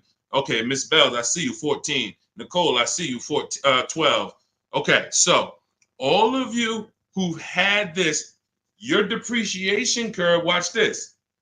It looks like this. It looks like this. See, when you first get your car, you're losing value by the thousands. Every year you're losing thousands. But the longer you keep the car, depreciation looks like this. So some of you right now, you could go sell your car for $5,000, but a year later, a year from now, you can sell the car for $5,000 or $4,800. My dad's about to sell his truck. It's been worth $5,000 for the last 3 years. Well, during COVID, it was worth more. He could have got more for it, but for the last 2 years, that car has been worth about $5,000. Depreciation, he's beat it. How do you beat depreciation? 2 ways. Long-term ownership. In my book, I teach you the first step you're doing is asking yourself how many years you're keeping the car. I'm teaching you the 8-year rule. The 8-year rule says this: if you're not buying a car to keep it for at least 8 years, you should be shopping for a below market lease, not a regular lease, not these leases you see on the commercials. Those are not deals. Deals are not advertised to thousands of people. Deals are when the dealer doesn't want to make the deal, but he's signing it just because I need to sell this car. It's reluctant. Don't send more people in to pay these prices, but here, I'll do this for you. Don't tell anyone else. That's a deal. When you see a commercial, hey, everyone, 10,000 of you, come get this car for this price. That's not a deal. Not advertising this. So let's get back to this now. So now, here's where you are losing. In the 2-year, 3-year, 4-year, those of you who buy your cars, trade them in 3 years, you're losing. You're replacing a depreciating asset and when it's losing the most value. You buy it for 40, 2 years later it's worth 28. All right, let me get out of this thing. You lost. You buy it for 40, 4 years later it's worth 16, 18. Oh, let me get out of this. You're supposed to the whole purpose in buying is to get to what I call the reward stage. That's what you saw Jerry said. 8 years he's had the car, paid it off in 6. Now he can keep it. Beat the depreciation. The longer he keeps the car, the less he paid for it over time. Look, Michael, 16 years. You get to the point where this car is now literally not even depreciating. I lose probably $200, $300 a year in depreciation. Some of you like, Deshone, there's no way I'm keeping the car that long. You are the ones who should be shopping for below market leases. Let's make this point. I see you, Delaney, and said I had an Escalade 21 years. Look at your cost per year. Look at your cost per year. I bought a $50,000 Escalade, $60,000 Escalade at the time, however much it was, but I kept it 21 years. How much did that cost me per year? That's the purpose of buying, because you pay more to buy. So now let me show you what below market leases look like to wrap this point up, to show you that there is no comparison. If you are getting regular leases, this is not going to make sense to you. That's why you're going to use my strategies. You're going to get your book in my TikTok bio. Go there. If you went there, you only got 30 minutes to save the 75% off. You won't pay the $97 price. As soon as you visit that website, you see that timer start ticking. You got 30 minutes to get your 75% off and get your book for $24 instead of $97. Now, it's still worth it at $97, but $24 is better. So click the picture of me in my TikTok bio, my Instagram bio, click that website, and then click the link that says activate the 75% off and get your book. You'll have everything we've been talking about and stuff we didn't have time to talk about in here step by step, and how to get these below market deals. And on YouTube, we have a comment for you, and we have a link for you. And if you're on YouTube, check the comments. If you're on Facebook, check the comment for your link. So now let me show you what below market leases look like. So you take somebody like, let's go luxury, some Teddy. Teddy is, he got a $73,000 BMW. He got it for his highest offer was $1,123 a month. His best offer was $856 a month. Well, I told you, multiple offers. If you're not making dealers bid, you're dealing with the wrong dealers. You're not, when you go and say, oh, well, they told me to lease this car, it costs $600 a month with $3,000 down. That's one dealer told you that. That's why we get 5 to 7 prices from home. So that's what's called a 1.1% lease. Some of you may know the 1% rule with leasing. If you can get a 1%, if your payment is 1% of the MSRP, no money down, just giving them your first payment. No, what about the taxes, Deshone? No money down. First payment only. You're going to see all of these people I'm about to show you. They're not going to say, hey, and I gave them the taxes too, and it was 1%. No. All right, so look, somebody like Tope. Tope had a 1.2% lease, $690 a month on a $54,000 vehicle. Almost $55,000 BMW, $690 a month, no money down. Look, look how much she saved off the vehicle. Sitting at home. People in dealerships fighting. Come on, take off another $30. She's sitting at home. She said, look, I got $7,500 off plus another $1,000 from the dealer that bid. And every dealer is not even going to give you the $7,500 rebate. They won't even tell you. But let's go deeper. Look at Kimberly. $86,000 Maserati, $968 a month. She got $20,700 off on this offer here. $20,700 off at home. Look, you're not going to see the Maserati advertise, hey, come drive this new Maserati, $968 a month, $86,000 vehicle, no money down. You'll see, hey, come drive a Maserati, $799 a month with $5,000 down plus taxes and fees. End up probably being about 10 grand once you add it all up. Yeah, you'll see that commercial. You go sign up for that, they'll love you. Hey, I want the deal from the commercial. Oh, come right in, miss. Oh, Miss Jones, a letter. How are you? Okay, can I call you Miss Jones? Yeah, how fast can I get it ready for you? They love you. Go ask for the deal from the commercial.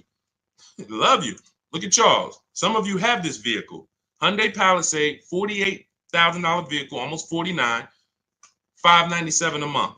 No money down. Look, I reached out to 35 Hyundai dealers, and you're like, how do you do that? You might have just jumped on the stream. We do this all online. Takes about 25 minutes to reach out to that many dealers using the stuff in my book, copy and paste scripts. So he had 35 Hyundai dealers, got 10 quotes back. Offers range from 1.2 to 1.6. He said, I never thought I'd be able to afford this car that is almost $50,000, because up until he learned what you just learned, I'm not keeping my cars 8 years. He was buying them. But now that you have the understanding of this and the unseen expense, and you now have a depreciation, whether I buy or lease, I pay for my usage. Whether I buy or lease, if I drive 20,000 miles, it costs me. Which one's going to cost me less? And when you get below market leases, it costs you less. Or when you do like what we spent time shouting out Michael and Antonio and Serafina and Valerie and all of them. So you're either going to go the long run, the distance, get your deal, keep it till the wheels fall off. That's how you're going to beat depreciation, or you're going to get below market leases. But now, $48,000 vehicle, $597 a month, a $50,000 vehicle. This would normally, and let me ask you guys this. Some of you know, every $5,000 on a car loan is about how much per month? So we can show everyone who doesn't know this how much if he had bought this car, and this is the reason why he said, I never thought I'd even be able to drive this car. Every $5,000 per month on a loan, on a vehicle, is about how much per month? Let's see if anybody's tapped in. Every $5,000. Thank you. Yep, you got it, Zully. $100, $100. Great job, Clarissa. Shout out to the people that's tapped in. I love the people. I love when y'all show me, man. Look, Deshone, I'm tapped in, man. I don't care about anybody else, man. I'm watching my money. I gotta pay attention to this stuff. Yep. Thank you, Aletta. $100. The Bush, $100. So now this is how, when you look at a $10,000 car, you should think $200 a month. $20,000 car, $400 a month. $50,000 car, okay, that's $1,000 a month on a 5-year loan. That's what should come into your head. That doesn't mean, hey, I might be able to get 5,000 off of it. I might be able to get 8,000 off of it with my best deal. I might be able to get 10,000 off. That has nothing to do with it. I'm talking about just when you look at the car and you say, okay, around about how much is that going to cost me? 50,000. That's about $1,000 a month. 5-year loan. 6-year loan, yeah, all right, it'll be a little less, but we don't go longer than 6. And when you go in, and some of you've done this, you go in and you look at that $50,000 car and you say, man, get me the 600. Can you give me the 600 a month? Yo, okay. And next thing you know, you're in a 9-year loan and you don't know how you ended up in a 9-year loans because you went in saying, hey, get me the 600 a month, not knowing that car is $1,000 a month. So this is why we have. So going back to Charles' Palisade deal, that Palisade with no money down would have cost him $1,000 a month, 5-year loan. If he stretched it out to a 6-year loan, maybe it cost him $920. He's paying $597. What's better coming out of your bank account every month? $597 or $900? Imagine pulling up to someone, you're Charles, right?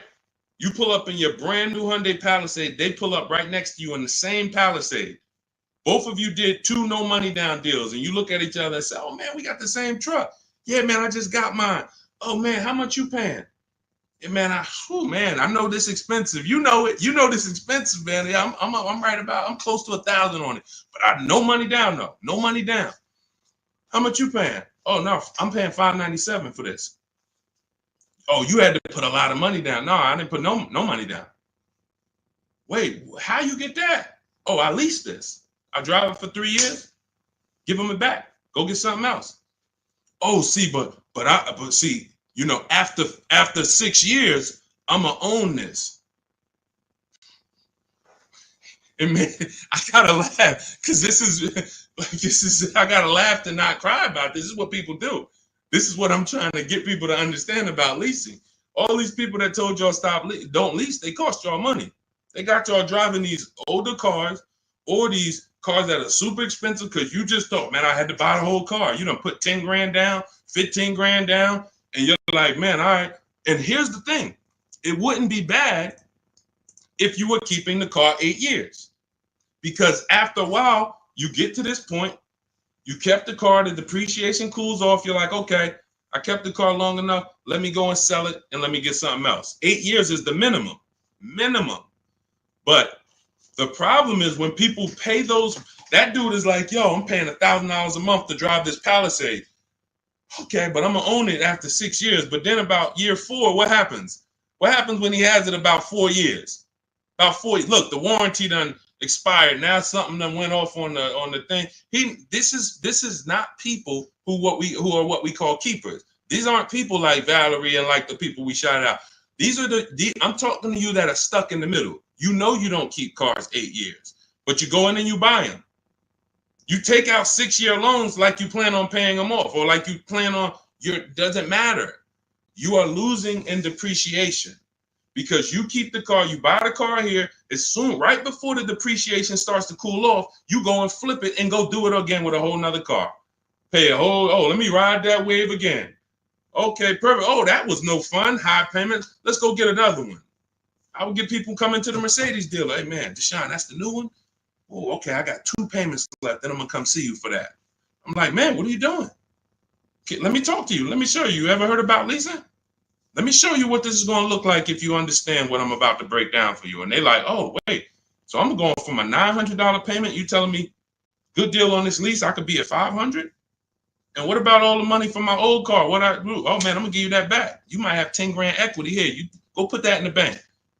Yeah, I used to have to just put that down. What I would do is just whatever my old car was worth, I just put it down on the next car and then roll it and I just kept it moving like that. Nope, not no more. You're not going to keep your money tied up in these depreciating assets. Type dollar signs if you're getting this. You're not going to keep your money tied up in these depreciating assets. Pay attention. Banks don't do it. Banks don't do it.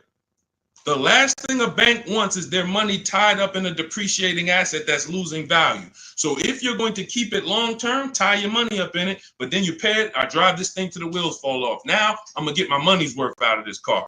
But if that's not your goal, you should be shopping for below market leases, paying cents on the dollar, like Charles, like Zafrina, like all of these people who are driving brand new cars that would normally be $600, $700, $800 more, $200, $300 more than what they're paying.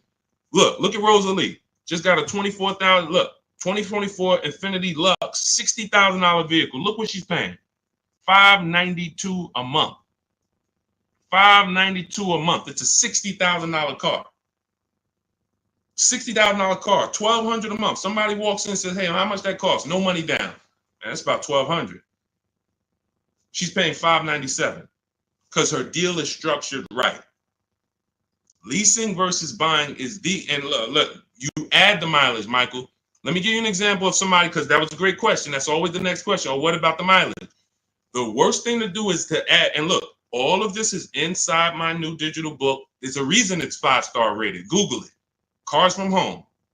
7 steps to saving time, money, and avoiding dealerships. Look at all the 5-star ratings. Read the reviews. There's a reason that book's 5 stars, because it's step-by-step on getting below market leases, buying, used cars, everything we've been talking about. If you're like, Deshone, I don't want to remember all of this, get the blueprint. You get there, go to my TikTok bio, get your 75% off. Go to my Instagram bio, click the link, get your 75% off the book. You got the blueprint forever to use every single car deal. You're on Facebook, click the link below, get your book for 75% off. YouTube, get the book for 75% off. Here's an example of how we choose our mileage wisely. This is in step 3. It's deal structure. Look, Jen she leases a $40,000 Honda CR-V hybrid. It would be $800 a month to buy, no money down. She gets her best offer is $512. She gets all the bids from home, $512 a month. Now she says, okay, that's for 12,000 miles per year. I want to go up to 18. After we get our best offer, that's when we go to the dealer, or we email the dealer who sent us the best offer. Hey, congrats, you beat everybody. Can you show me what it is for 18,000 miles per year? Can you show me what it is for 20,000 miles per year? She bumped her payment up. They said, okay, Jen, if you go from 12 to 18, you go from $512 a month to $563 a month. She said, done deal. $40 more, $45 more. I get to drive as much as I need to drive for $45 more per month, instead of me taking 12 like some people do. Oh, Deshone, I'm 7,000 miles over on my lease mileage. What should I do? Why did you take a 12,000 mile a year lease? You know you don't drive 12. To save $40? Now what's going to happen is you go over by 7,000 miles and you're taxed 25 cents per mile. It's going to cost you way more than you would have spent just getting it up front.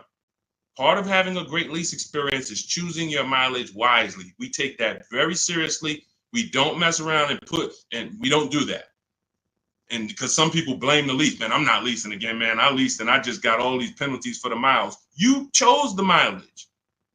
You picked the mileage. Don't blame the lease. The lease is an inanimate object. You told them, give me 10,000 a year, knowing you drive 15. Why? To save $40?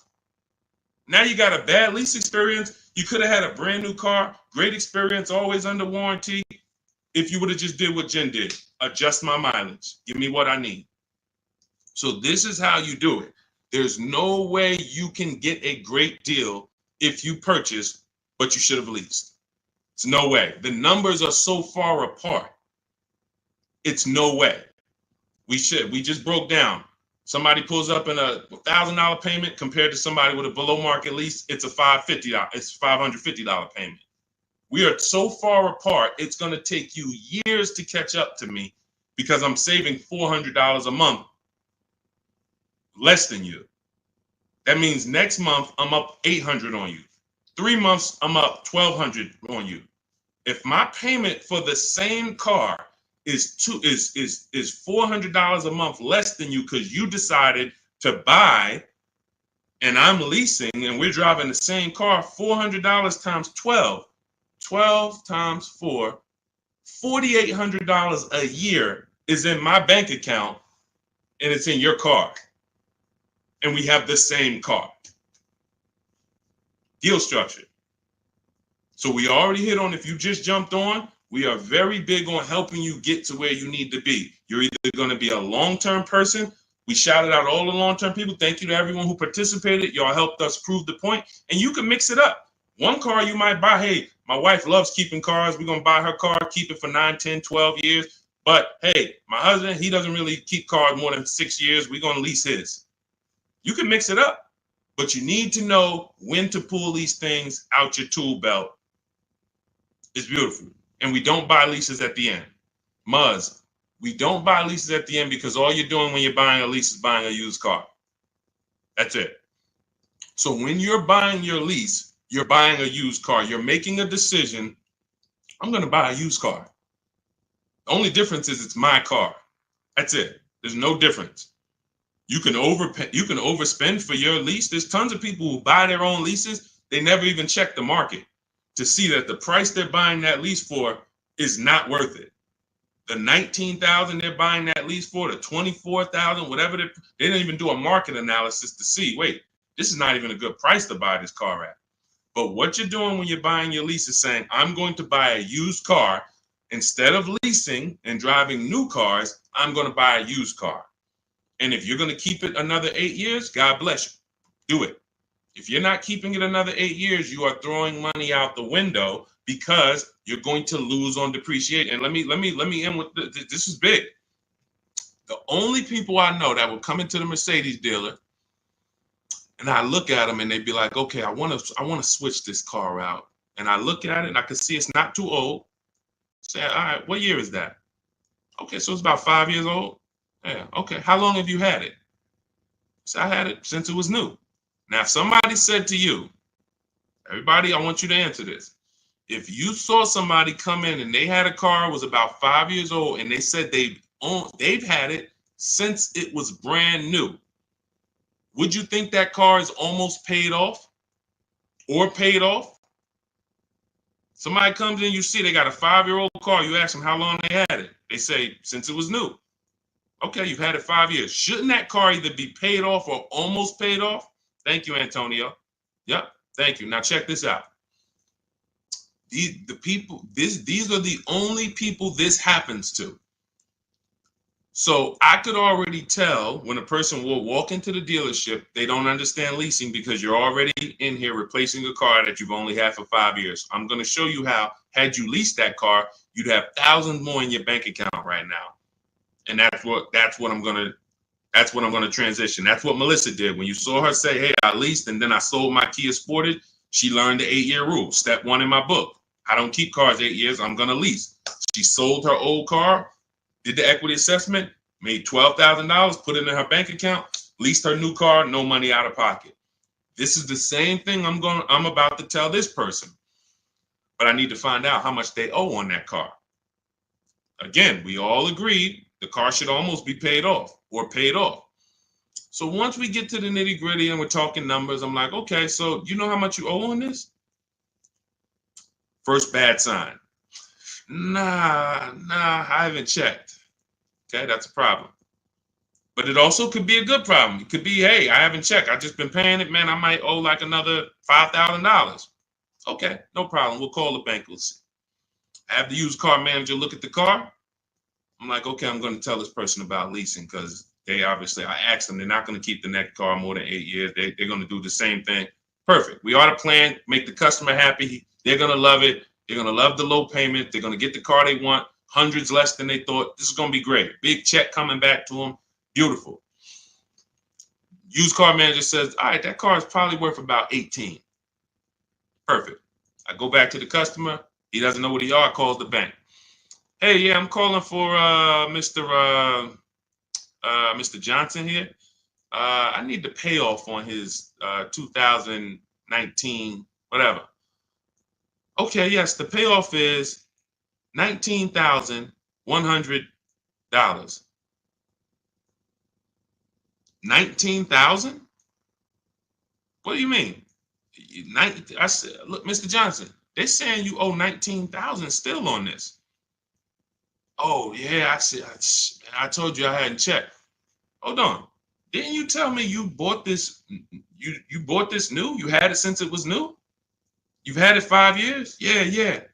Oh, but you know what? I had leased it for 3 years and then I bought it at the end of the lease.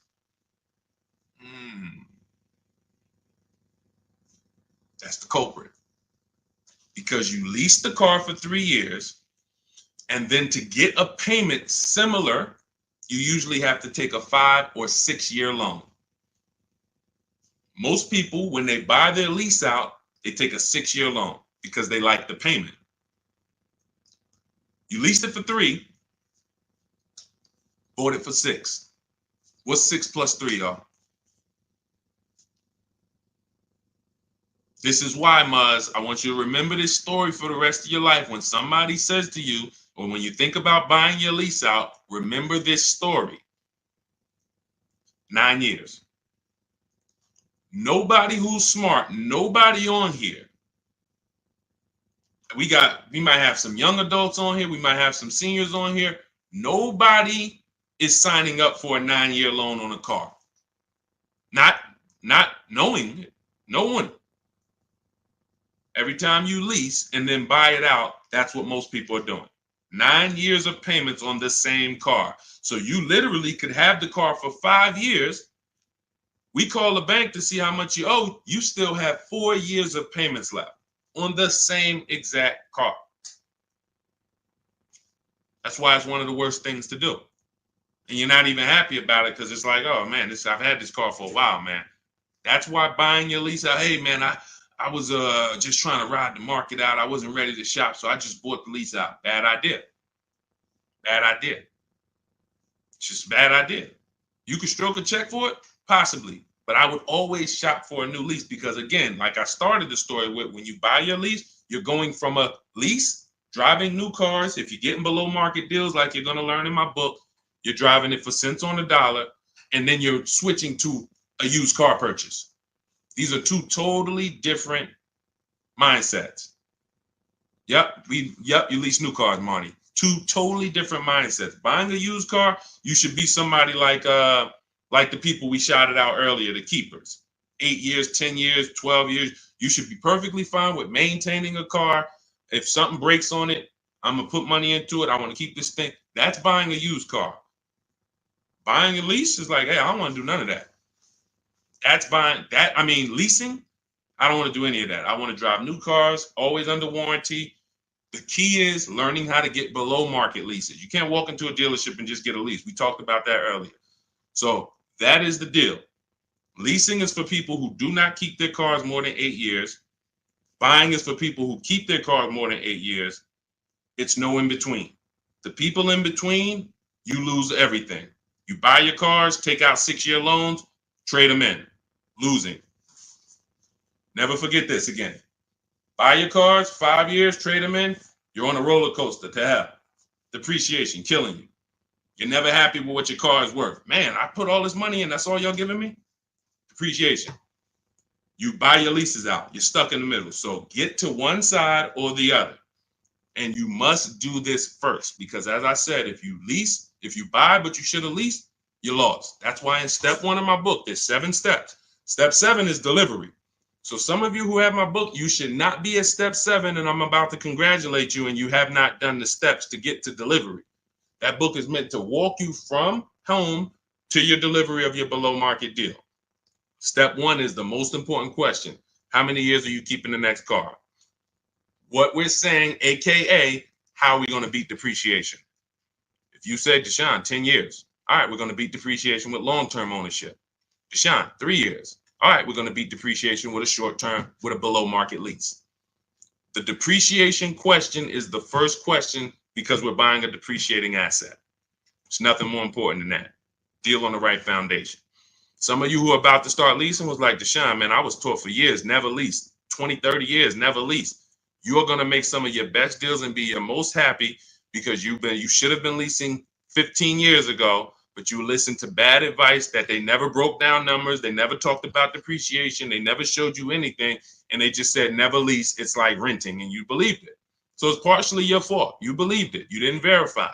But there was no one to break down the numbers. I love math, and I've done thousands of transactions. I love breaking down the numbers to show you. All of you who are on here can see. You saw all of those below market lease deals.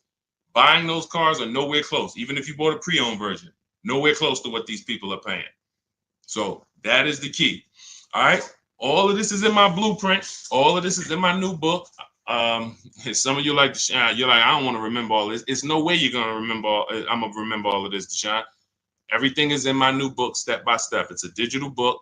You can get your copy for 75% off. It's part of our welcome offer. In my TikTok bio, click that picture of me. You'll see a website, and you click the button that says get your book for 75% off. If you're on Instagram, click the picture of me, click the website, and then get your book for 75% off. If you're on YouTube, look in the comments. I have a 75% off link for you there.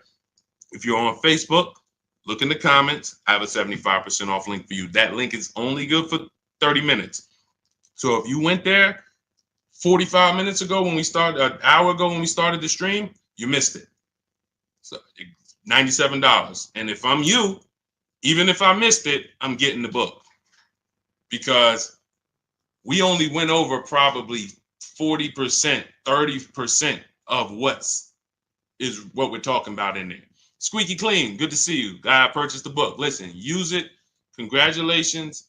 Send me your stories. Send me your emails. I want you guys DMing me. I want you DMing me, Deshone. Check this deal out. I want you seeing, look, if those of you on Instagram and YouTube, you can see this. I want you sending me not just your cars, your numbers. Look, everybody who taps in, look, American Senior Benefits. I wanted to share my experience. Purchased my car 2 days after using the system. Now, those of you who want to shop with me, I do shop with people all around the country. It's an advanced thing. That's in my bio too. So I don't care how you get it. Some of you are like, Deshone, give me the blueprint. I can follow it. Everything's in there step by step. Some of you like, hey, Deshone, can we do this together? Perfect. You'll see both buttons in my bio. Doesn't matter how you want it. But he says, look, the first day I sent out the template, I received about 7 offers. Day 2, I emailed for my numbers, took the best offer, put them into the calculator. I have a calculator I invented that you get access to in the book. All of you get access to all. I probably have 5 calculators in the book that I've invented. You'll never find them anywhere else. Can't Google them. These are calculators that I literally wrote the code for that we use. One of them is the counter offer calculator. And he said, look, I sent the email counter. The dealer MSRP was $36,365 on the 2025 Kia Sportage X line.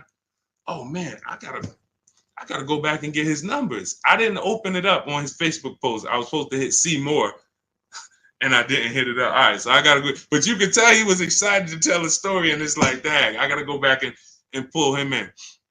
But this is what I want. I want you guys emailing me the numbers. Proud of your numbers. Deshone, look at this.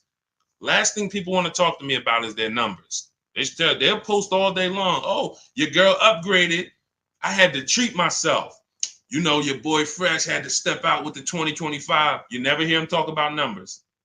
You'll never hear us. You'll never say, oh, y'all won't believe the price I got for this. You'll never hear that because they're ashamed of it. They're embarrassed by it. If they ran into me and I said, hey, yo, you got your contract on you? You got your purchase order? Oh, yeah, let me look at this. They'd be like, man, they'd be over there sweating like, all right, Deshone, don't tell. I know I did bad. I've had people say that to me. You know, man, I know I did bad. I'm like, listen, man, don't beat yourself up. I just want to see you do better. I want you knowing, why would you go work hard and then go get this beautiful vehicle and not have the confidence to know you paid less, the lowest price you could have? You shouldn't be ashamed. This is a treat to yourself. But because you didn't know how to shop, you're ashamed. Or we're not doing that no more. You're gonna know how to shop. You're gonna be emailing me, Dad, Deshone, I got 6 offers. Deshone, I looked at all these pre-owned cars. The dealer that had the best one, I saw all the service records. I saw the true value discount. I got the price of it when I was new. It was no bogus. It was an hour and a half away. I had to drive an hour and a half away to get it. But look at what I got. And then I let the banks bid. And then, you know, my credit union, you're gonna be like, numbers. You're not gonna be thinking about cars. You're gonna be just as excited about the deal you got as the car you got. That's where you're going. So shout out to everybody. Valerie, the link is in my TikTok bio. You got to click the picture of me, and then you'll see a web link right there. Click that link, and then you'll see a button that says 75% off new book, 30 minutes. Okay, same thing with Instagram. The link is in my bio. Instagram, TikTok, the link's in my bio. On Facebook and YouTube, the link is in the comments. So grab your copy, get there before the 30 minutes runs out so you can get it for $24 instead of $97. All right. God bless y'all. I will see y'all soon. All of that is answered in the book, Squeaky Clean. Don't worry about that. We protect credit. And you might have missed the segment where we were talking about the bank bidding war. All of this we do. You don't give. See, part of what we didn't even get to. Part of what you need to learn is you don't give dealers quotes. You don't give dealers credit to get quotes. We couldn't even go into that. Credit is not in my templates. We never give dealers our credit to get quotes. That's what the 80% will tell you though. Hey, Jim, we can't give you credit. Yeah, just fill out this credit app so I can give you a quote. They lock you in. We don't do that. All of that is explained in the book. All right. God bless you. I will see y'all in the next stream. Everyone who got your book, send me your success stories. Go out and be empowered. Go out and win in this world, and make sure you send me your results. All right. God bless you.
Welcome to Car Shopping Questions and Answers Live. I am your host, Deshone, the Auto Advisor. We are live on 4 platforms now, and we're going to do some fast car shopping Q&A over the next 60 minutes. I want to make sure you know what you need to know to go out here and pay less for leases, purchases, new cars, used cars than everyone else is paying. There's only 3 prices you can pay with every car. Every car has 3 prices. Remember this: market value, above market value, below market value.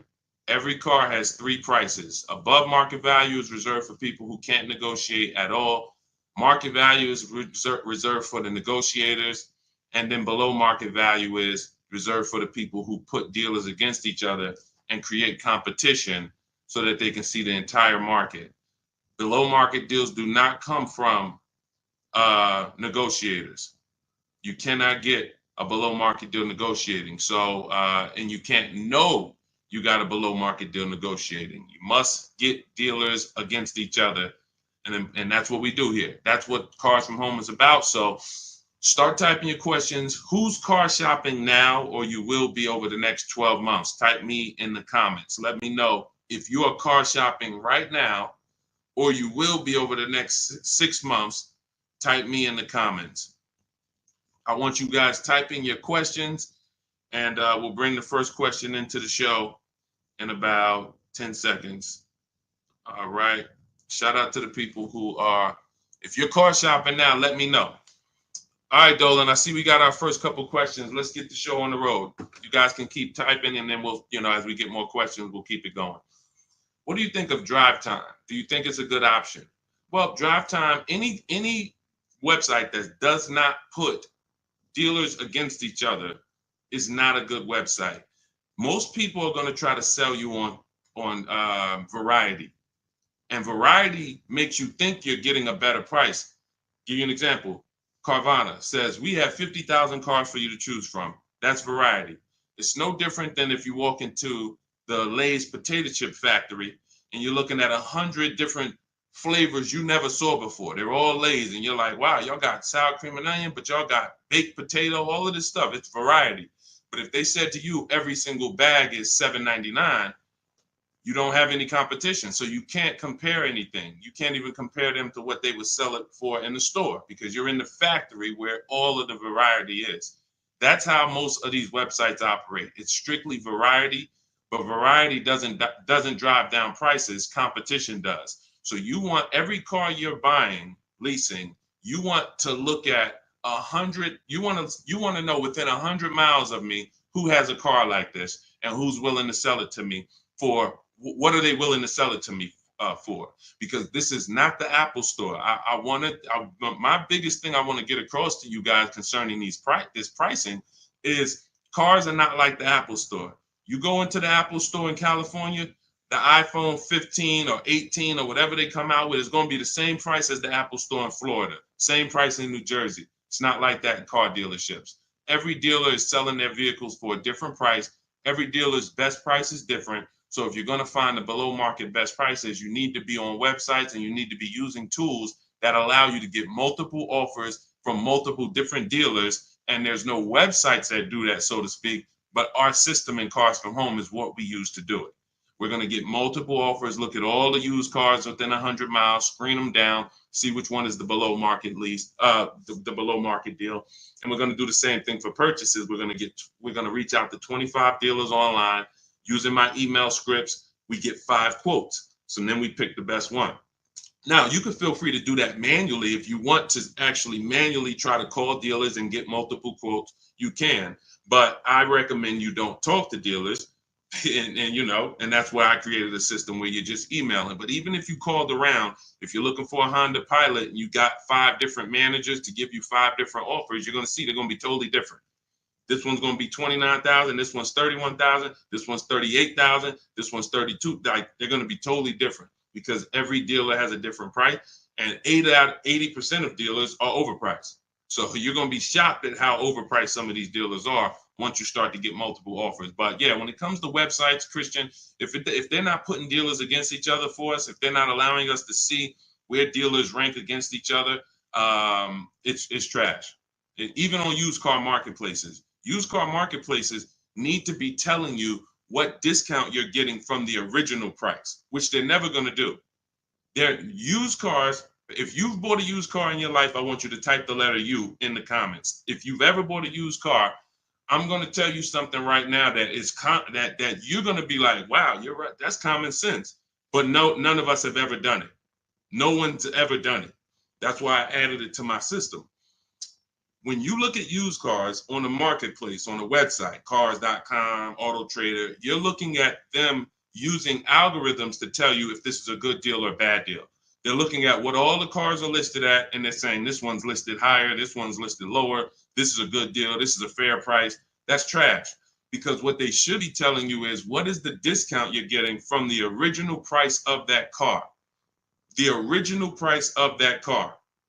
That's all that matters. If that car was originally 50,000 and now they're asking 25,000, that's a 50% discount from the new price. That's all. Listen, during the pandemic, we had people going out and you might have done it and literally buying used cars for the same price as new cars and not really asking questions. And they didn't even really bother to see that the same price they're paying for the 3-year-old used car is the same price it was new. There's no discount. And that's what I call the true value discount. So they're never going to see that. What you would see if they did this is how it would look. This vehicle has a 1% discount from the new car price. This car has a 6% discount from the new car price. And you're going to be like, why the heck would I buy that? It's really no discount. You charge me the same price as what it was new. That's all that matters. But they're never going to do that because then they have a bunch of people paying them to sell cars for them through their website, and the cars wouldn't be selling because people be like, yo, I'm not buying that. There's no value there. So that's what we need to know when we're getting a used car. That's the last step when we're narrowing down our used cars. We pull the original MSRP, we get the original price, and then we compare that. I have a calculator in my book that does it. You put the original MSRP in, you put the asking price in, and then it tells you this vehicle has a 42% true value discount, a 38% true value discount. And that's what you compare when you're shopping prices for used cars. Okay, everything that I'm talking about, if you're like, Deshone, I want the whole blueprint, I'm not going to remember this, you can go and get my new digital book. It's called Cars from Home, 7 Steps to Saving Time, Money, and Avoiding Dealerships. You'll know our system for screening down used cars. You'll know how to get the original MSRP. You'll have the true value calculator, and you can get your copy for 75% off as part of our welcome offer in my TikTok bio for 30 minutes. My Instagram bio, 30 minutes only, or YouTube comments or the Facebook comments. And you won't pay $97. You'll pay $24 if you get there before the 30 minutes is up. So go grab your copy. Come on back to the show. Catherine Marie, I have a 2022 Chevy Blazer, 40,000 miles. I want to trade in for a 2024 Kia Sportage. My credit is 530. Is it smart right now? I've never been late on payments. Smart is relative. Why are you doing it?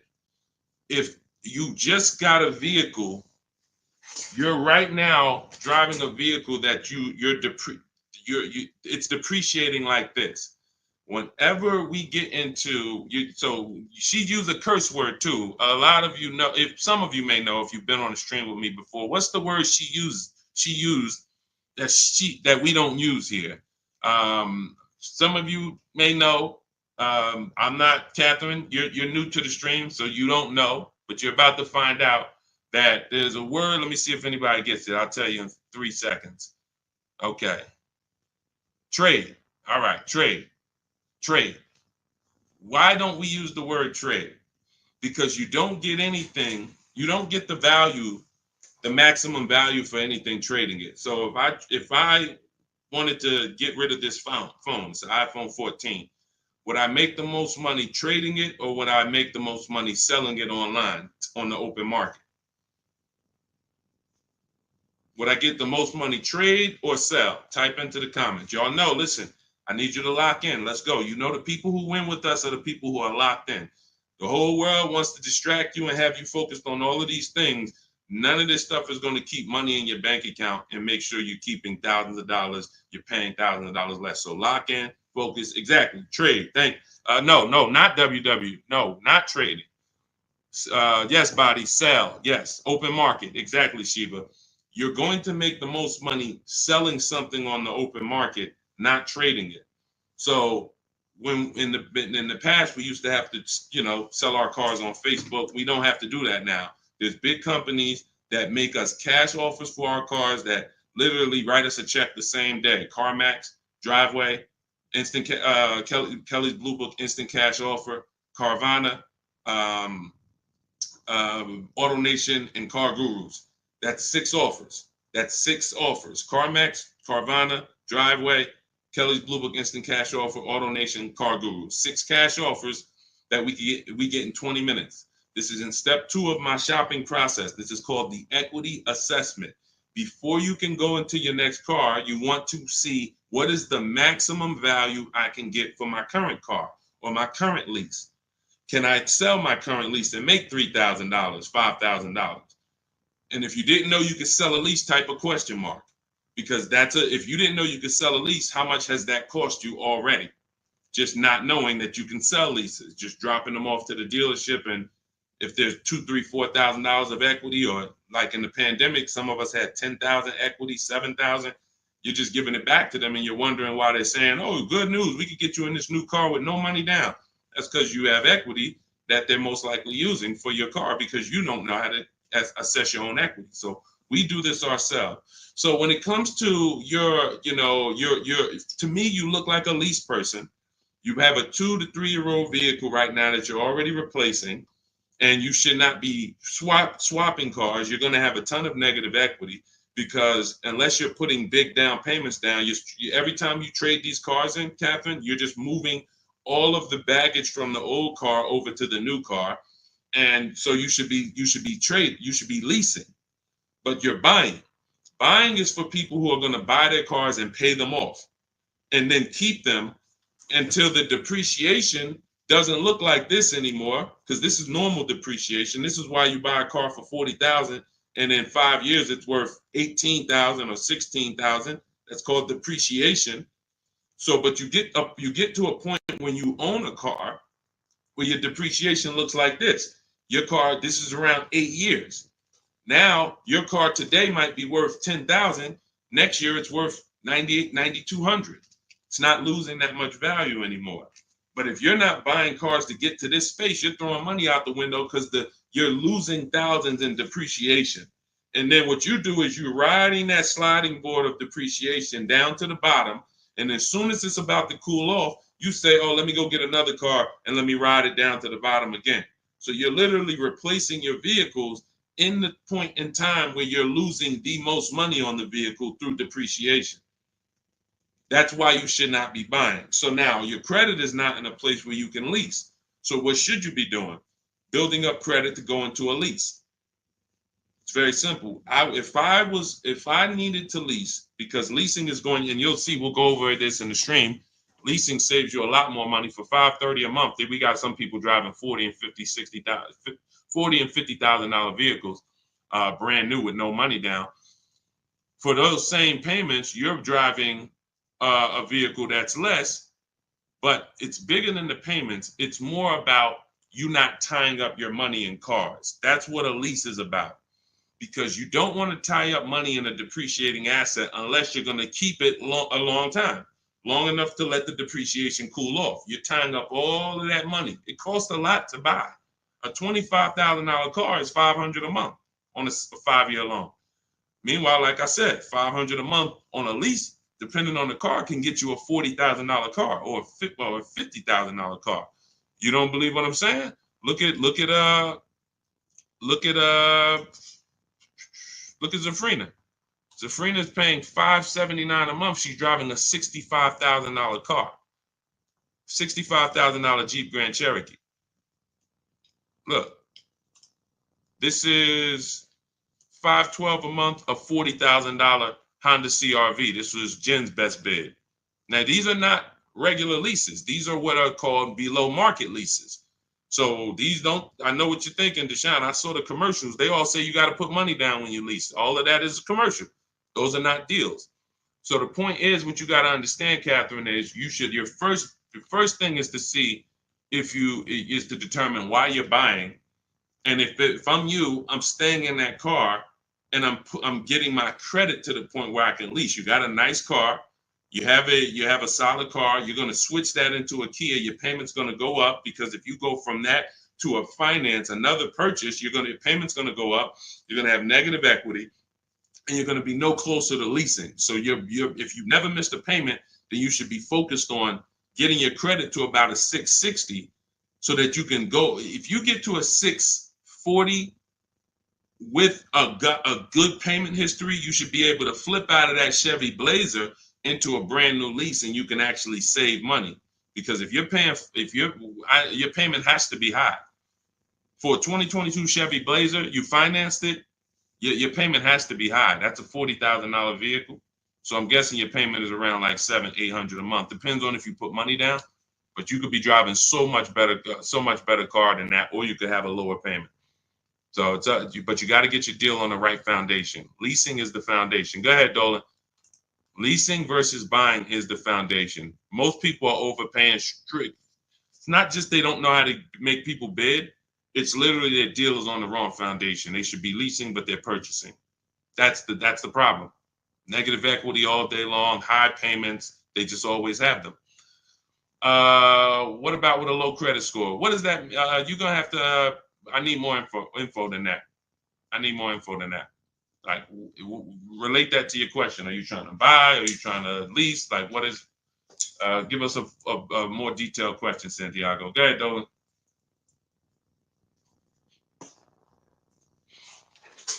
I'm car shopping right now for a new vehicle. I need a car ASAP. I'm looking to finance. Okay, so first thing to determine is, do you have a current car? If do you have a current car, then you've already decided you're going to purchase. You're not leasing. So therefore, now we move to step two.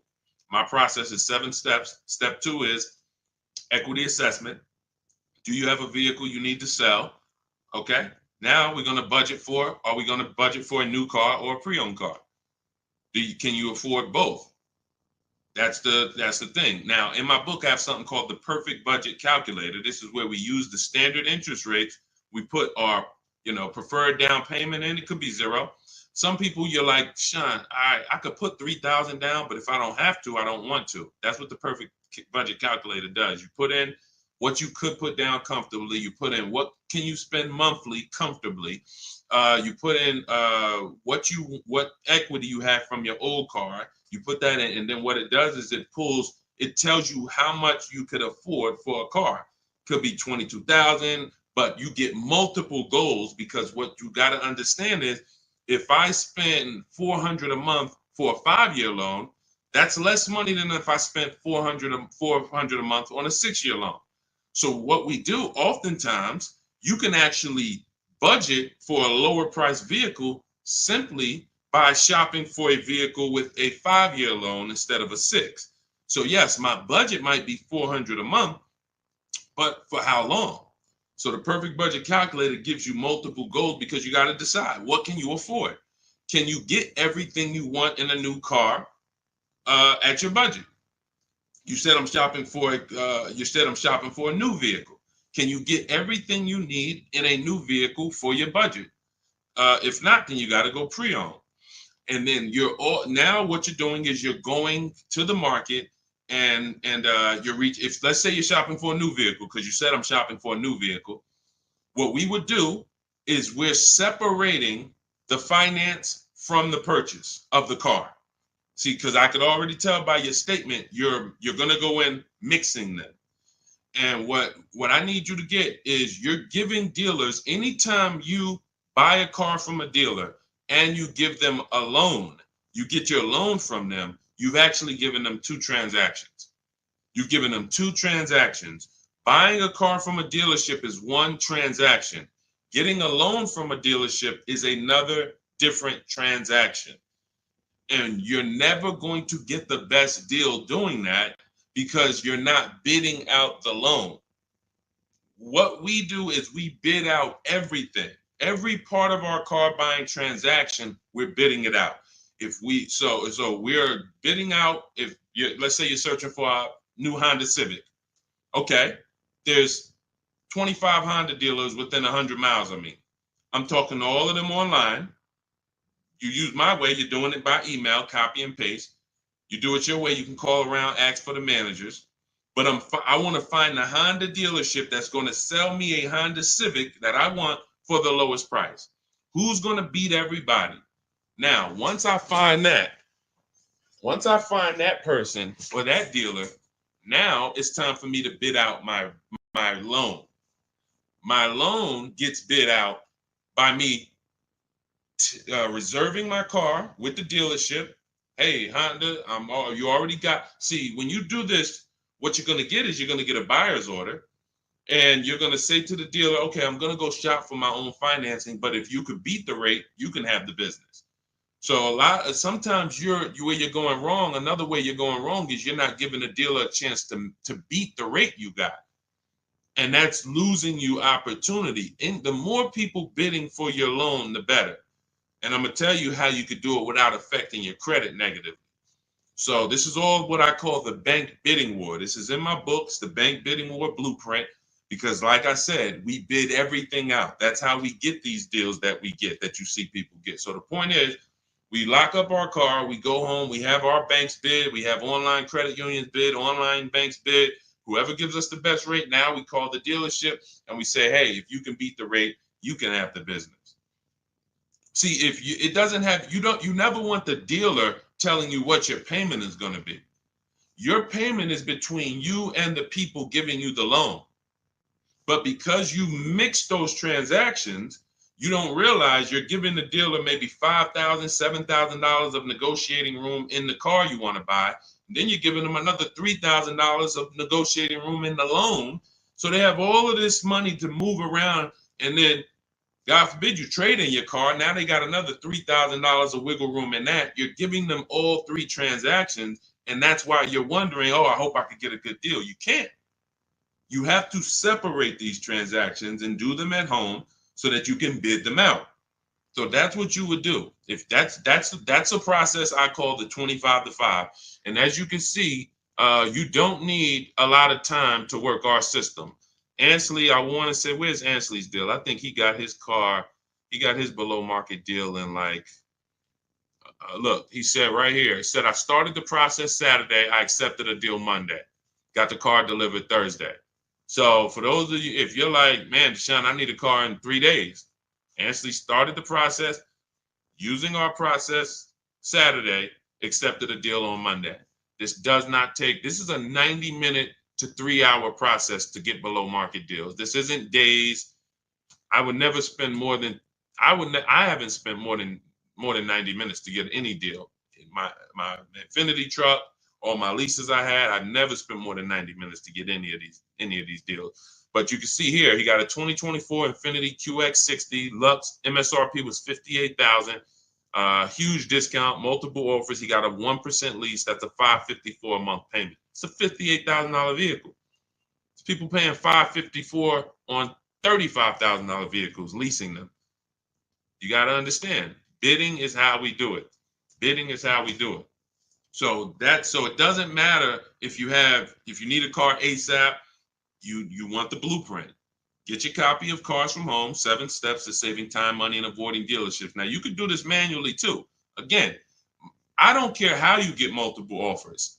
I prefer you to use our way because our way is proven. We have dozens and dozens of people that we can show you today, and we have hundreds of people you can see all over my pages and the comments who've been using this stuff since 2021. But I don't care how you get multiple offers, just get them. Because the money savings is in multiple offers. If you're looking at a blue used car and you're like, man, this dealer right by my house got this nice blue Chevrolet Cobalt, I don't care. Just understand there are hundreds of that same vehicle all around. And that instead of, see, what they want you thinking is this is the only one like this, so that way you can come deal with them, and then whatever way you can negotiate, there you go.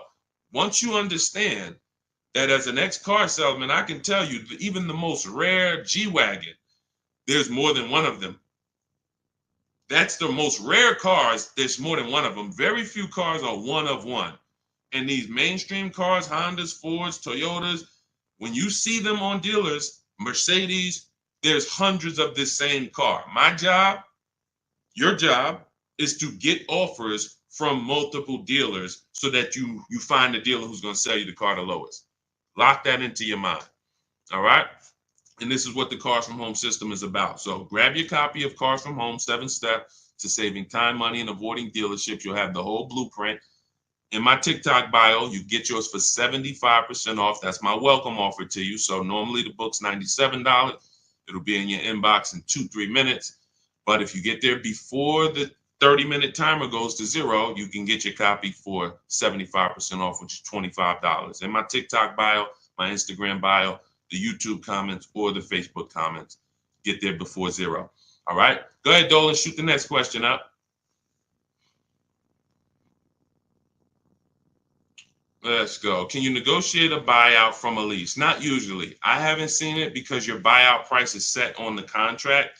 So when you lease your vehicle, the buyout price is established and the bank has already determined what they're going to resell the vehicle for. So they estimate based on what you tell them you're going to use their resale value. So if you tell them you're going to use 10,000 miles per year for 3 years, they're expecting the vehicle to come back with 30,000 miles on it, and they're anticipating what their market value will be to resell the vehicle based on 30,000 miles. That's why when you bring the vehicle back with 40,000 miles, you must pay for that because they've already anticipated our sale is based on 30,000 miles and you brought it back with 40. No matter what dealers have told you, they have never made your mileage penalties disappear. You cannot make mileage penalties disappear. What they can do is they can cut them a check, which is rolling those mileage penalties into your next deal. That's what happens. But how many of you are getting calls from dealers saying, come on and we'll get you out of your lease early? Come on and we'll get you out of your lease early. Come on and we'll take care of the remaining payments. How many? Type me if you're getting those calls or if you're getting those letters. Hey, we'll get you out 6 months early. They're not doing anything but rolling your payments into the next car and hoping that you'll be okay with the new payment. But if you waited until you didn't have this baggage, you can literally make a deal without the baggage. So yes, you might be able to achieve $500 a month with the baggage, and maybe you could afford $500 a month, so it's okay with you. But if you were patient, you could literally make your deal when you didn't have the baggage, and the same car you got for $500, you could get for $400 a month. So they're playing on the fact that you're going to want a new car and you're not going to look at the numbers and be able to understand that they're rolling those numbers into the new car. And if you were patient, you wouldn't have to deal with that. That's the big thing. It's just about being patient. It's the biggest play on your emotions. There's no other industry like the car business that plays on your emotions, and they use it to your disadvantage. It's all that's why I tell you we don't talk numbers in dealerships. We don't negotiate in dealerships because you're in their house, you're looking at a product you like, and you have no leverage to even talk to their competitors sitting in their house getting numbers. That's why we don't do it. We only get numbers from home. All of our deals are made from home. So no, I haven't seen you be able to negotiate a buyout on a lease. The price is set. And that's another reason why you don't want to buy a lease. Let me end this question with this. The buying of leases is a horrible idea.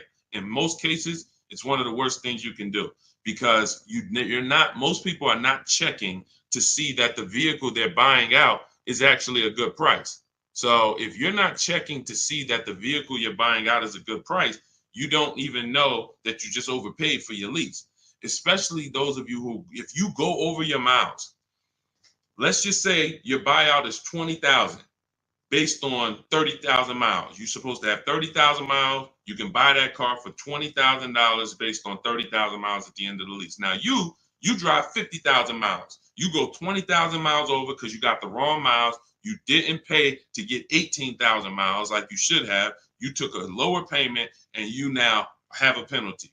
It's not the lease's fault. So now you come back and you say, well, I'm gonna just buy the vehicle. The problem is the vehicle that the 20,000 buyout price was based on 30,000 miles. So now you're about to buy a vehicle and pay the same price that was for a $30,000 30,000 mile vehicle. You're going to pay the same price for a 50,000 mile vehicle. So you buried yourself and you've bought something well above what it was worth. You've paid well above what it was worth because the fact you put 50,000 miles on it didn't adjust the buyout. It didn't say, well, you put 50,000 on it. Instead of 20, you could buy it for 16 because it's really not worth 20 at all. No, you're paying the buyout price no matter what. So 99 times out of 100, the penalty is way less. It's just bad leasing. It's bad lease structure. When you see people that hate leases, it's their fault in a lot of cases. They don't know that though. Man, I didn't get the mileage. They penalized me. Man, I got a bill because I had dents and the windshield was cracked. But if you own the car and you went to sell that car and it was a cracked windshield, wouldn't you need to pay for that? Wouldn't that come off the value? So you have to realize that leasing, you get charged for what you use. If you abuse the car, you're going to be charged for that. If your tires are bald, you're going to be charged for that. If you went to sell the car that you own to someone and it had bald tires, they would be like, all right, you got to lower the price. The tires are bald. So you pay either way. But when you get below market leases, it's not even a question. It's not even a question. That's what's leading you guys wrong. So anyway, I know that wasn't a question about leases, but it was a question about lease buyout. But I use it as another opportunity to tell you how much not understanding leasing is hurting you. It's hurting your bank account big time. Go ahead, Dolan. Big time, not small. $5,000-$6,000 every car you get. You should be leasing, but you're buying. $5,000-$6,000 minimum every car you get. You're overpaying. It's not even close. Go ahead, Dolan. Shoot the next one up. I see we're getting a lot of questions, and let me try to speed through a lot more of these. What's going on, Oak QT? Good to see you, Senru. Always on point. Let's hook up. All right, Senator. I don't know who you are, but hey, listen. TikTok knows I'm shopping for a car today. Listen, lock in, Tifa. Lock in. Could everybody hit the like button? Everyone who hits the like button, if you support good content and you're like, listen, I need to help spread this because my friend might be going out buying a car today and they might be getting, listen, they need this. So appreciate everybody who hits the like button. Appreciate everyone on TikTok, double tapping the screen, running those likes up. We can't spread this message without you. All right, Chef Champion. What do I do if I bought a Jeep Grand Cherokee and the value decreases faster than the payoff? That's normal. That's normal. See, and now watch this. It's based on your loan. So now, again, you want to remember this. This is a basic lesson on depreciation. If we learned this in school, everyone would be just fine because you come out of school understanding depreciation, leasing, and buying, and you understand how you're going to beat this and not get caught up in this. So when you buy your vehicle, the Jeep is here. The depreciation is here. The next day, if you buy a vehicle for $40,000, you go back the next day, it's not worth $40,000. You've already owned it. It already has 10 miles on it. Even if you didn't drive it, literally because it's been owned, it's depreciated. So it went from 40 to 36 the day you bought it, 34 the day you bought it. And so depending on how much you overpaid, it could drop even more. If you should have gotten a $7,000 or $8,000 or $10,000 discount off the car, but you didn't get a discount because you don't know how to make dealers bid and you're trying to negotiate and you don't know about rebates and all that, you overpaid. It doesn't change the fact your car is going to depreciate based on the market value of that car. So when the market sees that some people are getting $7,000 to $10,000 off of the new ones, your 1-year-old one becomes worth even less. So depreciation is what you're trying to avoid, but you can avoid it by, you can't change what the vehicle is going to do. Pay very close attention to this. You cannot change. If a vehicle is going to depreciate like this, there's nothing you can do to change that. The only factors you play is how much you drive. High mileage drivers, you're depreciating like this. Your slope is steep. You're putting 100,000 miles on cars in 4 years. Your car goes from 40,000 to daggone 15,000 in 4 years. Like that's the way you do. Your normal driver is going to look like this. So you can't change that. What you can do is you can say, are you going to keep the vehicle long enough to avoid that? You're riding out the depreciation. Who has a vehicle in here that they've had outside their house right now? Right now.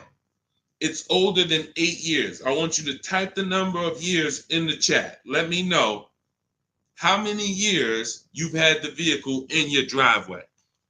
If it's more than 8, I want you to type 12 years, 11 years. If it's more than 8, I want you to type the number. Okay, I see you. The next 11 years. No, not 2, Kathy. It has to be more than 8. All right, 12 years. I see you. All right, I see you, Happy. 8 years. Raw Doggy, 18 years. Okay, TT, 18 and a half years.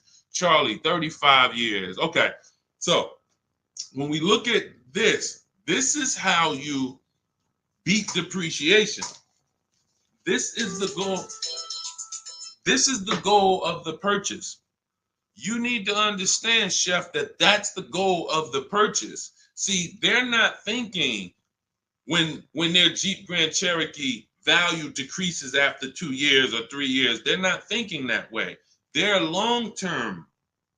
See, short-term people who don't lease are the ones that are concerned about depreciation. Pay close attention, because you're getting the mindset of why not understanding leasing is super expensive. Because when you're them, you're not concerned with depreciation. TT is not concerned. She's had a vehicle 8.5 years, 35 years, like 18 years raw dog he's had. That vehicle, he's gotten the value out of it. And the more you keep the vehicle, the more value you get out of it. But if you're short term and you're looking to swap that vehicle out and go get another one, you are heavily concerned with depreciation, heavily. And the solution is you should be leasing. Let me show you someone who has a Jeep Grand Cherokee. Let me show you. Do I have Raphael? Where's she at? I don't even know if I have Raphael's deal, but I want to pull it in, because this was her second deal using our bidding system. Here we go. Now look at Raphael. So now she gets a 2024 Jeep Grand Cherokee, $45,000 MSRP, $46,000 MSRP, $549 a month. $549 a month. Look, 3 weeks. $549. So now when you look, I'm not even going to show you Zafrina's deal. She got a $65,000 electric Jeep, $579 a month. So when you compare what it costs them to drive these trucks, brand new, no money down, they literally give them $579, drive off. Raphael gave them $549, drove off in her truck. That's different than you buying this whole Jeep Grand Cherokee. Same price vehicles they're buying, call it close to $50,000. No money down, you're leaving out at $900 a month, $1,000 a month. You might put 10 grand down, or you might throw your trade in there as a down payment to get to $800 a month. But you're not getting to a $600 payment on a Jeep Grand Cherokee buying it. Maybe you bought a 3-year-old one and you might be paying the same payment as they're paying. But think about this. Why would I pay the same payment? Because some of you are like, oh man, Deshone, I buy used cars. Is that better than leasing? Not if you're a short-term person. Because what you're doing is, you take somebody like Raphael, she's pulling up $549 a month, brand new $50,000 Jeep Grand Cherokee, $46,000 Jeep, what's the MSRP? $46,000 Jeep Grand Cherokee Limited. Now you got that same vehicle, but you bought it used. So instead of $46,000, you found one for, let's say 20. Let's say instead of 46, you got a nice one, 28,000. 28,000. Let's round it up with taxes. Be generous. Let's just say 30,000 with taxes. What's the car payment on that, people? What is the car payment on a vehicle that is $30,000? Type into the chat. Some of you know, based on our $5,000 rule, what's the car payment on a vehicle for $30,000? Thank you, Happy. $600. Thank you. Man, my people on point, man. I'm proud of you. I'm proud of the people that's on point, locked in. I know y'all. I don't have to worry about y'all. So $600 a month. Now look at this. That's if we found a used one at a great price, 20-something thousand, high 20s with taxes, we at 30. So we're leaving out the dealership paying $600 a month for a used vehicle, 3 or 4 years old, 1 year warranty left, or potentially no warranty after a year.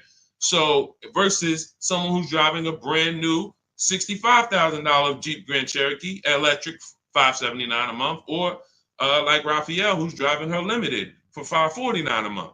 She's pulling up next to you in the same vehicle, but the new version, you're paying more than her. This does not make financial sense, and there's no way to justify it because you're not getting the money back. If you were going to say, Deshone, yeah, I'm paying more now, but in 3 years, 5 years, 6 years, when I sell this thing, watch how much I get back. If that was the case, then it'd be different. That's not the case. You don't get the money back that you put into these cars. That's why the people who learn from me, who get below market leases, we're never putting the money in the car. We're putting hundreds of dollars, couple hundred in. We're driving these brand new cars. We get the mileage we need. We adjust the mileage. If you need 12,000, you get 12. You get 18. You need 18,000, you get 18,000. You need 25,000, you get 25,000 mile a year leases.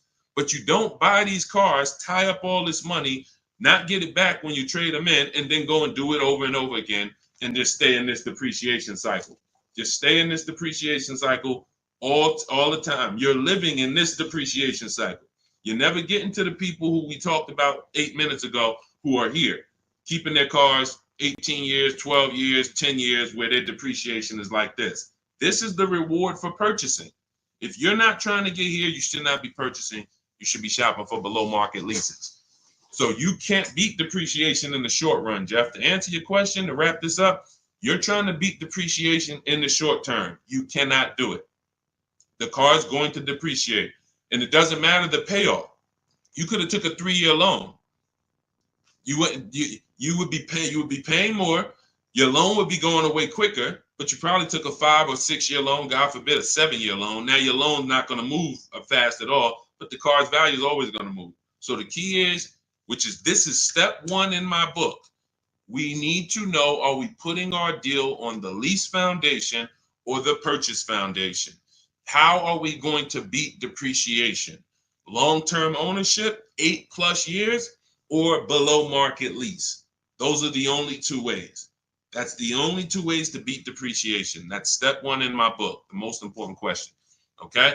All of this you can get 75% off as my welcome offer to you for getting cars from home, my new digital book, 7 Steps to Saving Time, Money, and Avoiding Dealerships.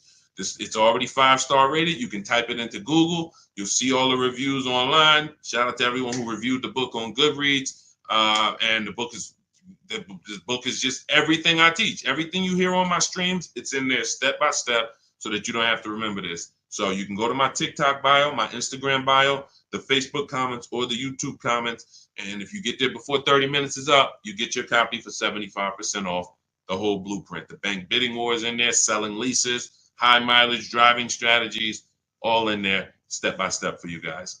All right.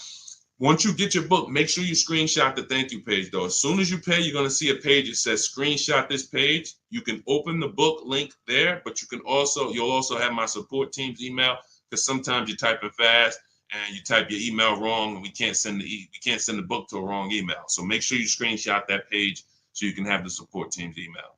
Go ahead, Dolan, shoot the next question in. Hey, what to do if I'm upside down and need a new vehicle? Well, you can only get out of negative equity 2 ways. This is also in my book. You can pay the difference, or you can move it over, transfer it. Now, the third option with negative equity is you don't get a car.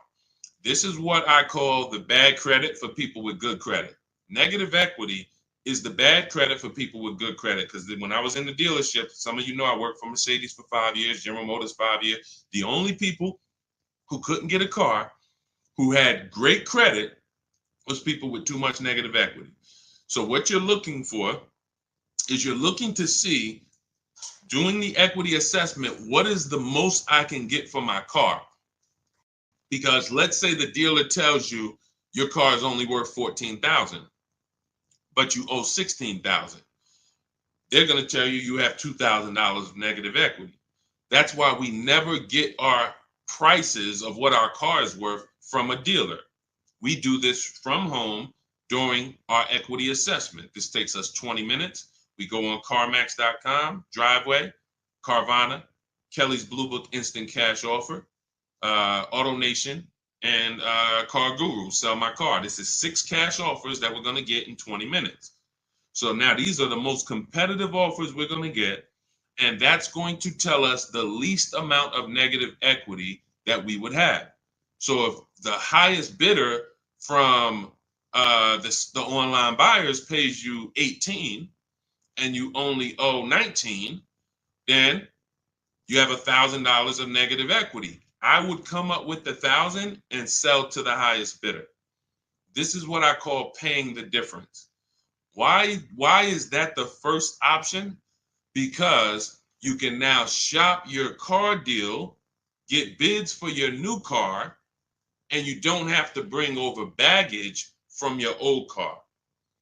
Now, your baggage from your old car wouldn't be a bad thing if you could guarantee that whoever, all right, let's say CarMax wants to pay you 19 for your old car, but you can't pay the difference. You owe too much more than that, and you can't pay the difference. Now you have to transfer, or you have to, use this word we don't use, which is trade. You have to trade. The only time that you can't get bids for your old car to maximize the value is in a negative equity situation. That's why we don't like it. So now, instead of me being able to sell my car in the open market to the highest bidder, I need the dealership that I buy a car from to add my negative equity to the deal. And the bad part about it is there's no guarantee they're going to give me the same thing Carvana was going to give me. If Carvana was going to give me 19 and they were the highest offer, there's no guarantee the dealership that I'm buying from could match Carvana's offer. In most cases, they can't. They're going to say, hey, that was Carvana. It's worth 19 to them. It's only worth 17 to us. That's the most we could pay. And they're not lying in a lot of those cases. They can't. First of all, they've already won the bid to sell you a car. They beat all their competitors. Now we want them to win another bid and beat all the people who wanted to buy a car from. That's just not going to happen in most cases. So you end up with more negative equity when you have to trade, because the dealer who ends up able to, absorb your car does not have, can't pay you what some of these online companies can. So I always say, get the online companies buy offers first. See if you can pay the difference. That's going to be the least amount of negative equity you have. That'll allow you to move with no baggage, and that's going to be the best thing for you. Now, that's the 2 strategies in my book for negative equity. 2 strategies. Now, if you need to transfer, now you have to take into account loan to value ratios. Depends on how much negative equity you have. Do you have 4,000, 3,000? That could usually be transferred over to most cars and go right on top of the purchase price, and you're going to be fine. But if you have $10,000 or $15,000 of negative equity, there's not many cars that you can switch over to, and it's going to allow you to absorb all of that unless you get a big discount. If you get a big discount, you look at somebody like Milligan. Milligan gets, $27,000 off her. Where's her deal at? She gets $27,000 off her Mercedes EQE. It was $79,000. She ends up getting it for $51,000. That's bidding. She gets all the discount and all the rebates. And now you look at somebody like Kimberly. Kimberly gets $20,000 off of her Maserati. $86,000 vehicle, 87. She gets $20,700 off. If she had to roll over 15 grand of negative equity to this deal, she could do it.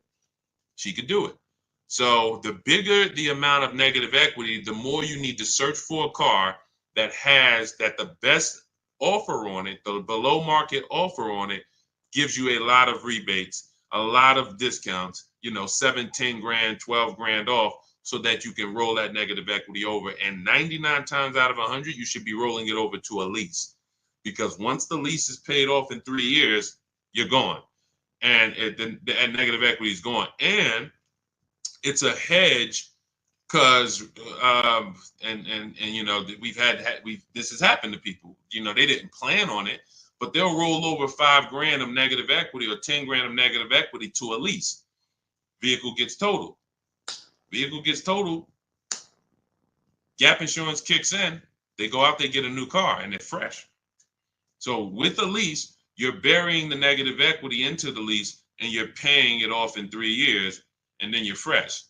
And in the case of a, God forbid, total, or the vehicle stolen and not recovered, it's gone. Negative equity is gone. So it's the best way. Going from a negative equity situation to another finance makes no sense to me, unless it was an emergency and you had to switch cars.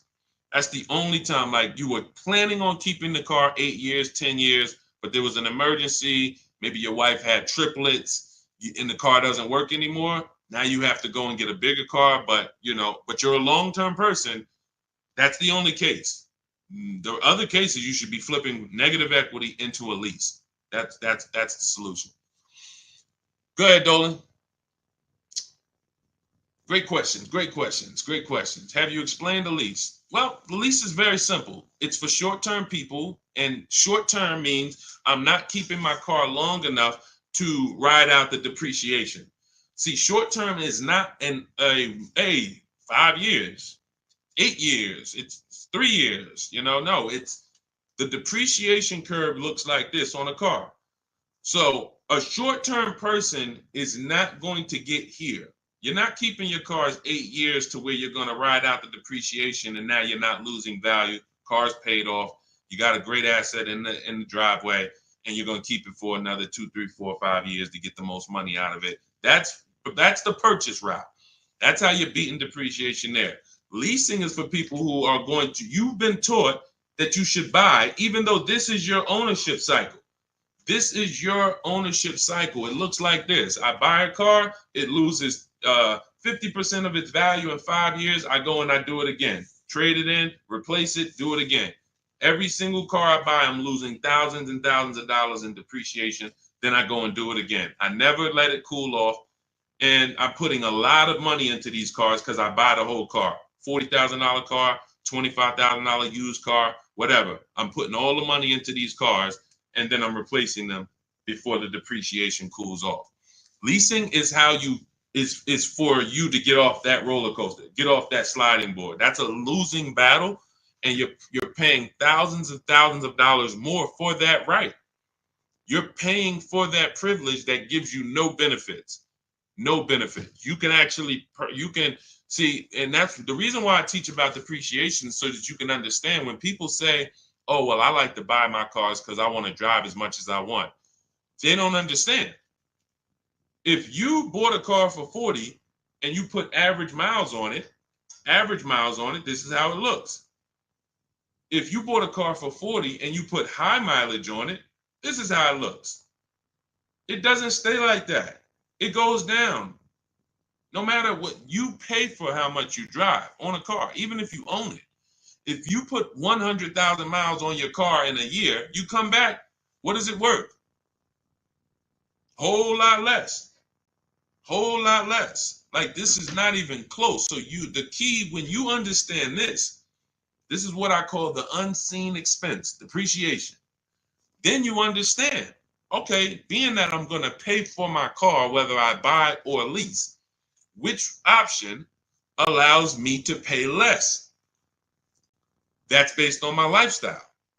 If I'm going to keep my car 8, 9, 10 years, buying allows me to pay less in the long run. In the short term, buying is more expensive.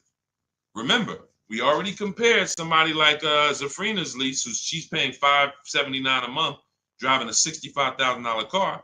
We compared that to a used version. Somebody gets a used version for $30,000. They're paying $600 a month to drive a used version, 3, 4 years old. Somebody who wants to buy a brand new version like Safrina got, $65,000 car, that's a $1,300 a month payment. Even with a big discount. Let's say, well, Deshone, what if they got a huge discount? $15,000 off. Okay, let's play the game. So they get a huge $15,000 discount off that same Jeep that Zafrina got. So instead of paying $65,000, let's go back to her so everybody can play along. So instead of paying, hold on, no, that's not. All right, so $65,000, she gets a $15,000 discount. So instead of paying 65, she pays 50. What's the payment on that?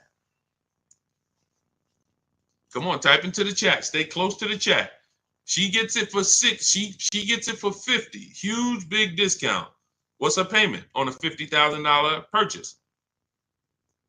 Some of you know we got to do our math, because every $5,000, $100 a month, we could see if anybody's going to type it in.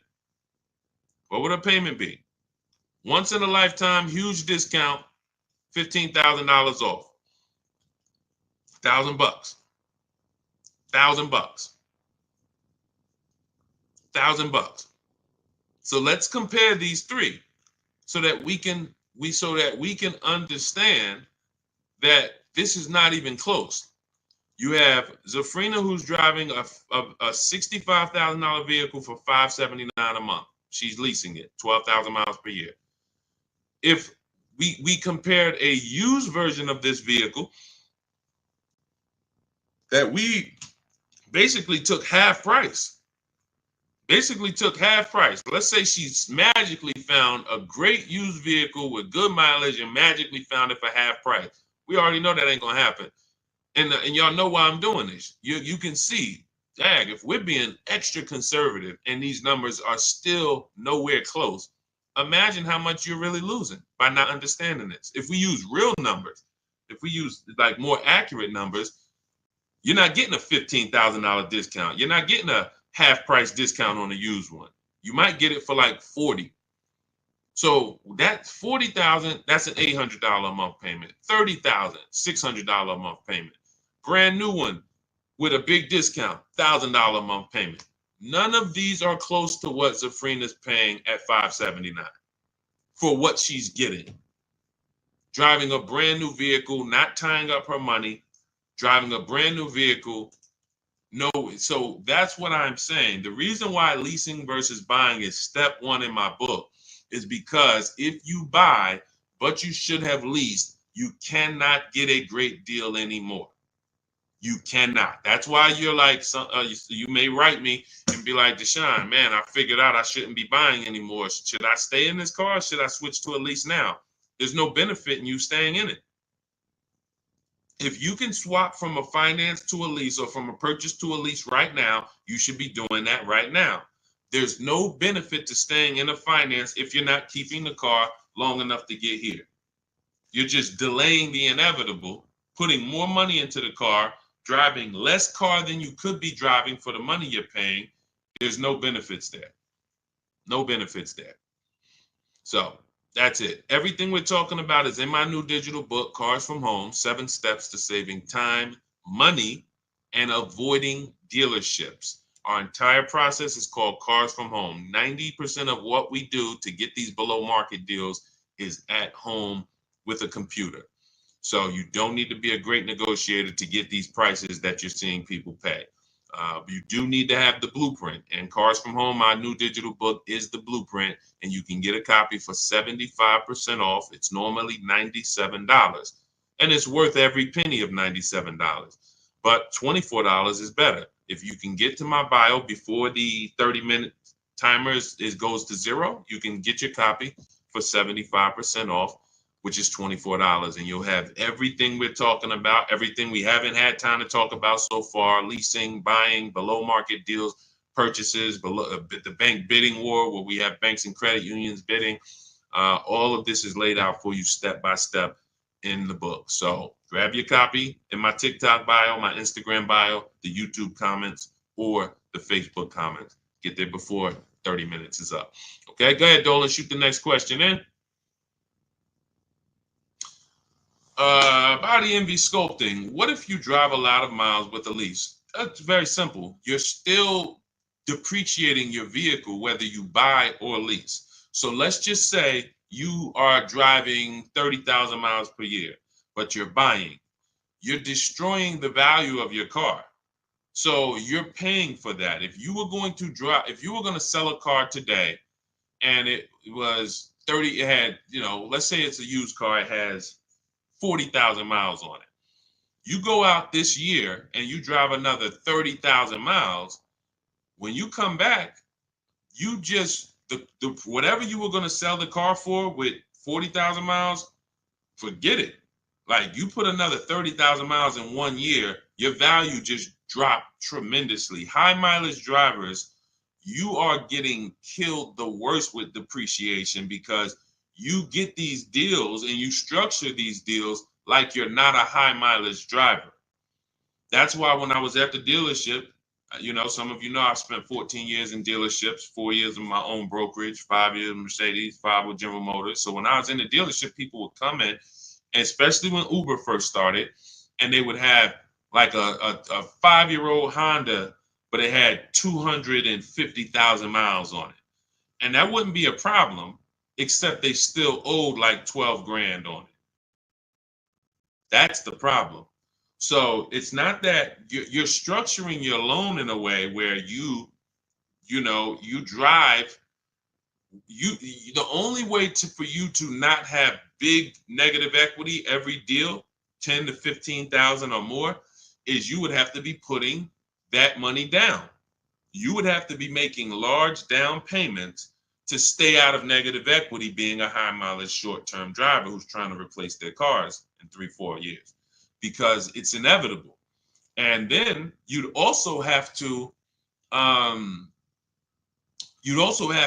have to take a shorter loan. That's people's solution for high mileage drivers. You should either put more money down so you can avoid negative equity, or you should take a shorter loan. So instead of a 6-year loan, you should take a 4-year loan. Now, if you're just doing this mileage based on your normal life, business, your profession, then you should be leasing. If you could predict the mileage. If you can predict the mileage, then you should be leasing.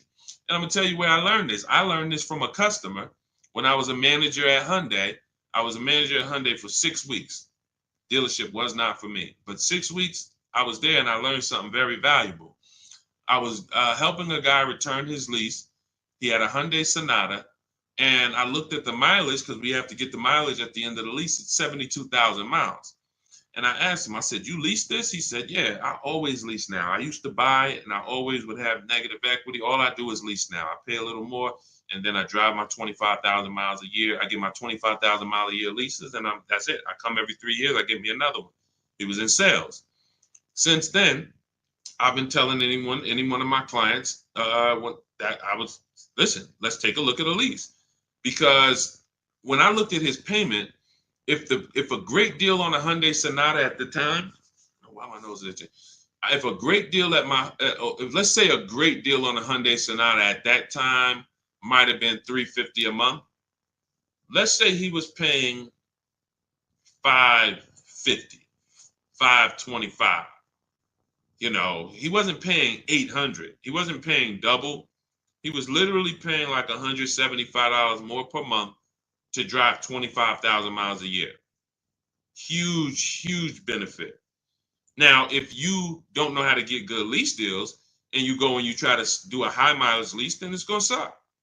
Because they're going to hit you with a high lease to begin with. And then they're going to say, "Oh, you want 25,000 miles? You want 20,000 miles? Oh, now you're going to be at 1,000 or 20. But if you do like what Jen did, Jen she uses our system. She gets her bids for a Honda CRV hybrid, very popular vehicle, has been for the last 3 years. She gets a $39,000 vehicle, $512 a month, no money down. That's a 1.3% lease. And then she adjusted it from 12,000 miles to 18,000 miles. Payment went from $512 to $563. Look.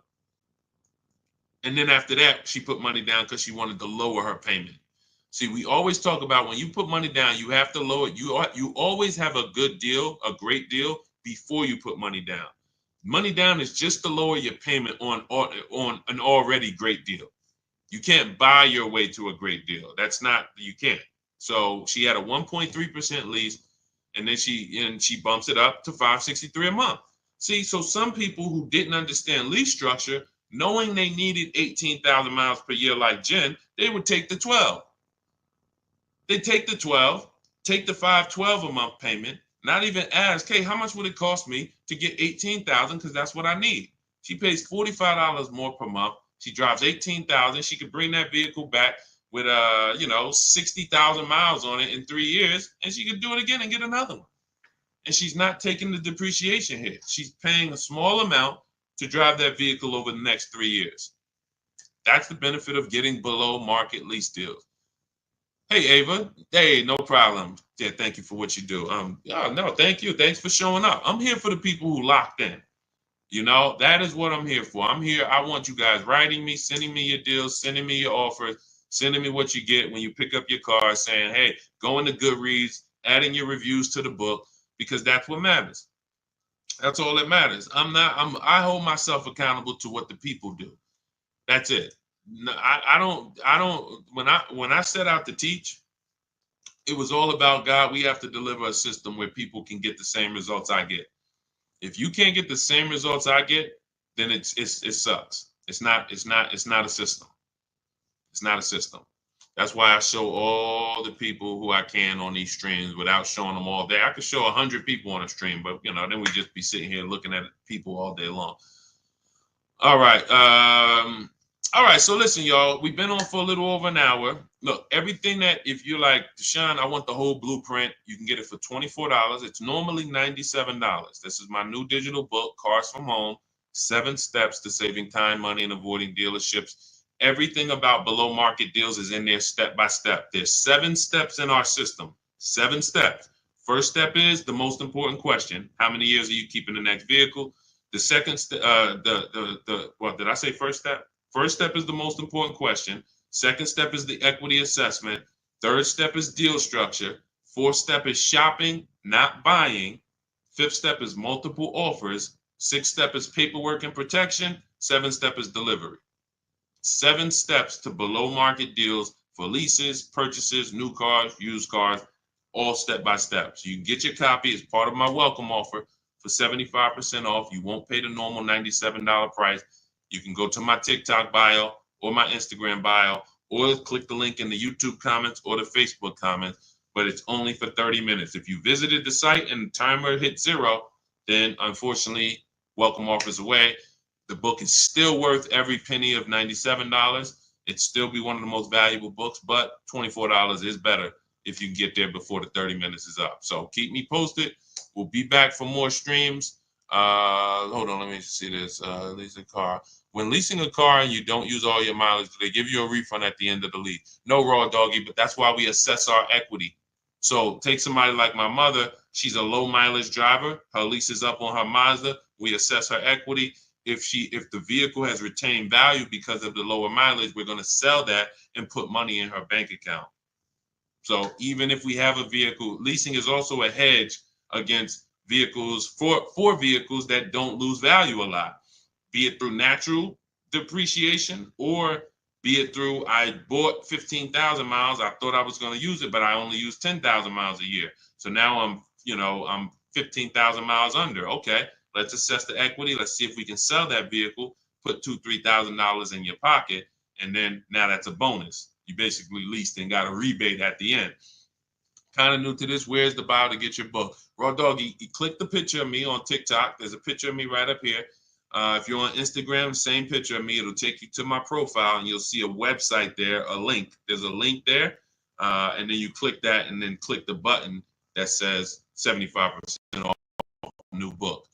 Okay, all of you who have been asking about the Shop with Deshone program, you can certainly go to my bio and see if you qualify for that. I do shop with certain people all around the country for people who want a more personalized learning experience. Some of you are done with you. You might be a done with you person. So if you're a do-it-yourself person, that is the blueprint. Cars from Home, 7 steps to saving time, money, and avoiding dealerships. That is the blueprint.